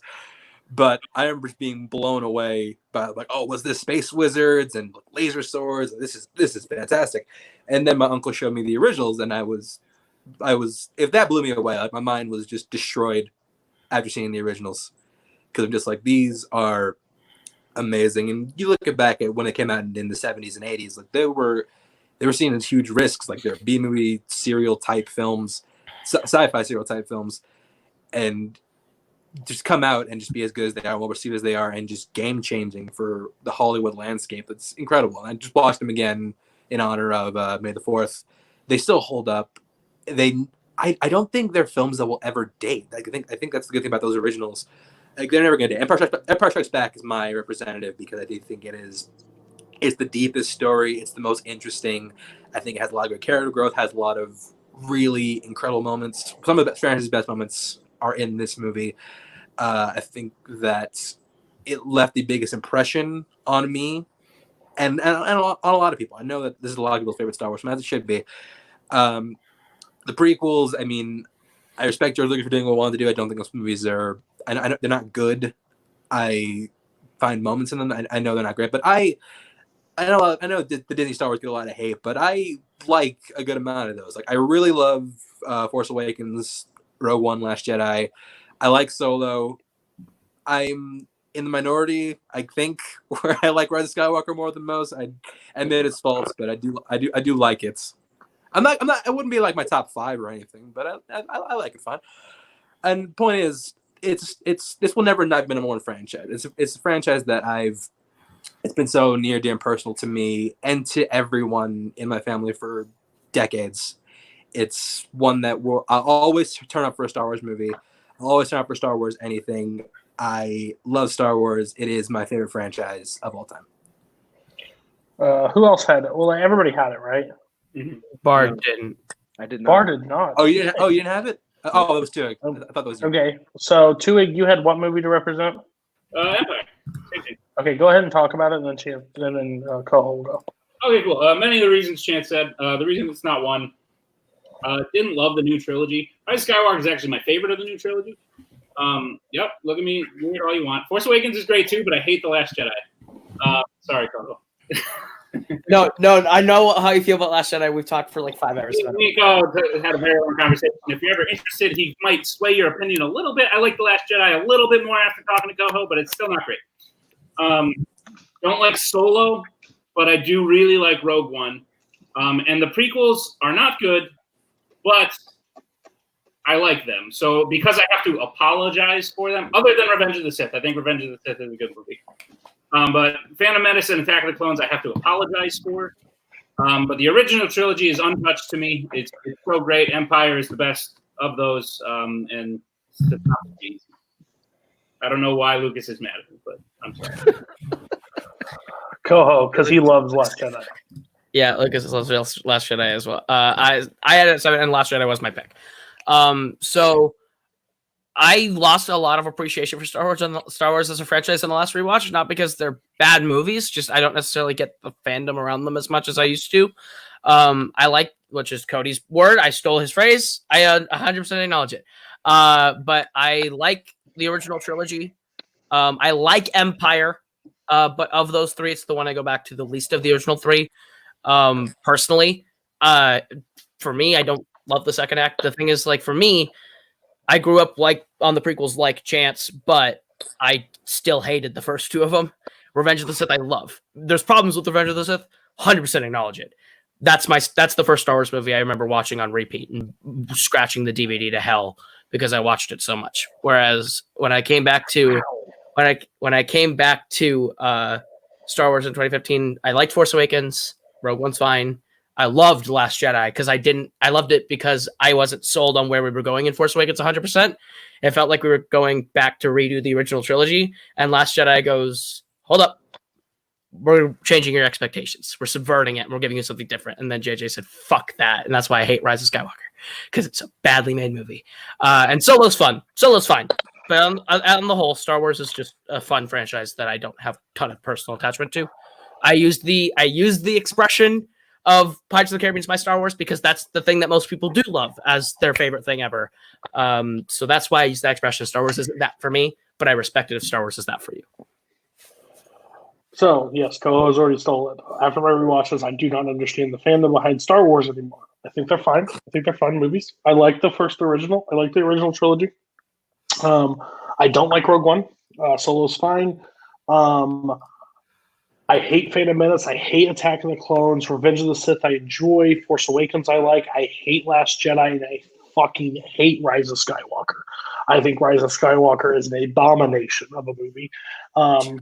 And the reason behind it is I would be okay if those movies had a clear direction. I can watch 1, 2, and 3 and I'm on the same road path. It goes down the exact same line. It leads me to the direction I need to.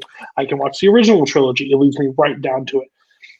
Fucking the new trilogy is literally you're riding along and you get launched off a cliff, and then this giant fucking hammer comes out of nowhere and fucking tries to bop you back onto the fucking road that you just missed off of.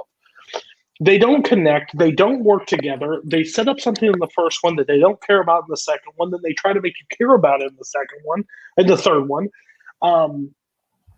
I'm okay with a different take, but that's not where they were leading, and that's my biggest problem with Star Wars. I just don't feel like they go in the new trilogy ruined their opportunity. They had great acting, a great cast, a great shot.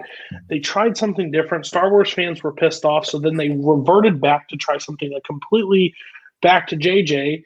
And my favorite character in the entire thing is Palpatine. I think Palpatine is this raging evil, which shocker that I'm a fan of him, but I love him. And I was like, if they tie it back into it, makes sense. And then the first 4 minutes of that movie is the dead speak. Well, fucking kill me. Fucking kill me. She looks at him and says, I'm a Skywalker. No, bitch, you're a Palpatine. You said it. They literally had a 30-minute storyline of you being a Palpatine. Say you're a Palpatine. No, don't do that.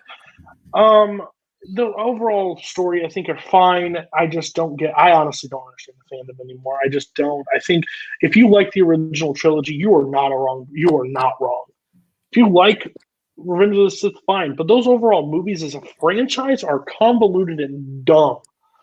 And the new ones taught us that. The original 6 told you, hey, there's rules and there's stuff that you have to follow along with, and the things matter, and this stuff matters, and blah, blah, blah. And then the new ones came along and said, fuck you. We're going to make our Star Wars movie for whoever. So, don't like them as much as I used to. And he gone. Oh, well. Oh. I thought that was just me. Okay, so yeah, no. Am I still here? You are here. Whoa. You just joined Criterion Collection for 30 seconds. Right? Okay. So, Barr, you didn't have it. Make it quick. You didn't have it on there, so we would wrap up the show. But what is it? Right. Accuracy.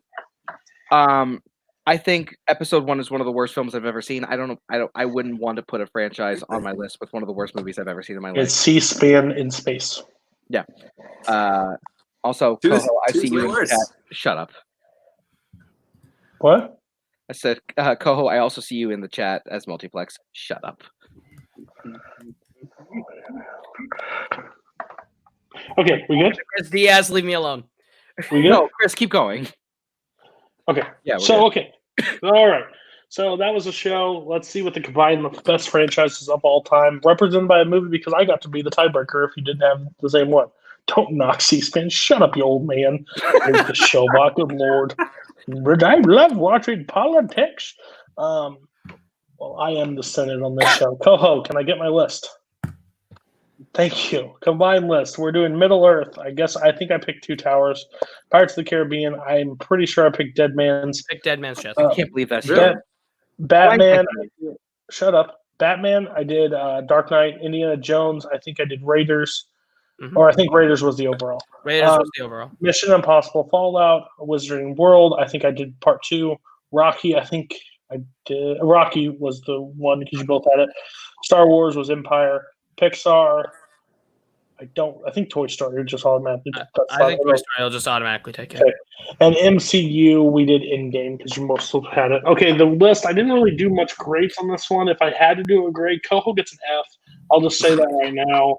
Koho's got an F. He loses this list by a far margin. And it's because he talks. If he didn't talk and just put his list up there, we'd have a shot. But he opens his mouth and says some outlandish bullshit. And that Harry Potter take is by far one of the worst takes I've ever seen in my life. It's the take that the movie gives you. It is not what the movie gives you. The winner of the show is Twohig. Twohig has the best list in my eyes. Really? Yeah, he put Trek, but overall, the other ones I couldn't argue with. He actually put How to Train Your Dragon, and he put the X-Men on there, so I give him credit on that. And the first two I really can't argue with. Then Chance gets second. Star Wars, meh.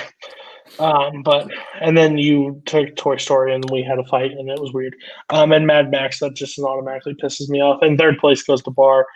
You redeemed yourself because you took Fast and the Furious off to put something else in there, so I give you credit for that. Thin Man, nope. Okay, so upcoming list on the show. Next week, we've got Best Years in Film. So this is kind of like this week's. If you're going to pick 99, you got to pick one movie to represent 99, but you're also defending why 99 is the best year. I'll put that in thing. If you literally send me a list with everything from the 2010s, fine, I'll take it and we'll go from there and no arguments, but try to broaden it. It'll be fun. And then next week the week after that is summer songs. So songs that describe the summer for you. We did it famous on Take 3 a long time ago. It's where me and Koho actually became friends in this community. Brooklyn's going to be hosting. I'll probably be on the panel for that episode just because I think we both are. Started. But if you guys want to be on, go ahead. And then summer, we're starting top 100s. The list that I have, the group that I have is Kirk Kowalkowski, Boatman, Koho, and Jake Marangoni. We will walk through their top 100s. So yes, if somebody has something at 99, somebody will yikes that, and we might not talk about it for a couple weeks, and then it will show up, and then hell might rain down on everybody. It should be a really fun time. I'm hoping that if it gets enough success, I want to do these more for more people in the community, because I think a lot of people you can learn a lot about somebody by an overall list of what movies represent you. So guys, we'll see you next week for Best Years in Film. Please send me your list. I do not want to do an audible of like I did this week, but I will never do a show with like 2 people. So if you want to be on, please send me your list. And make it early. Make it early. Please don't wait till Tuesday night, because guess what? I picked the show on Monday. So let's be nice to me. Send it, okay? Everybody have a good night. Peace out.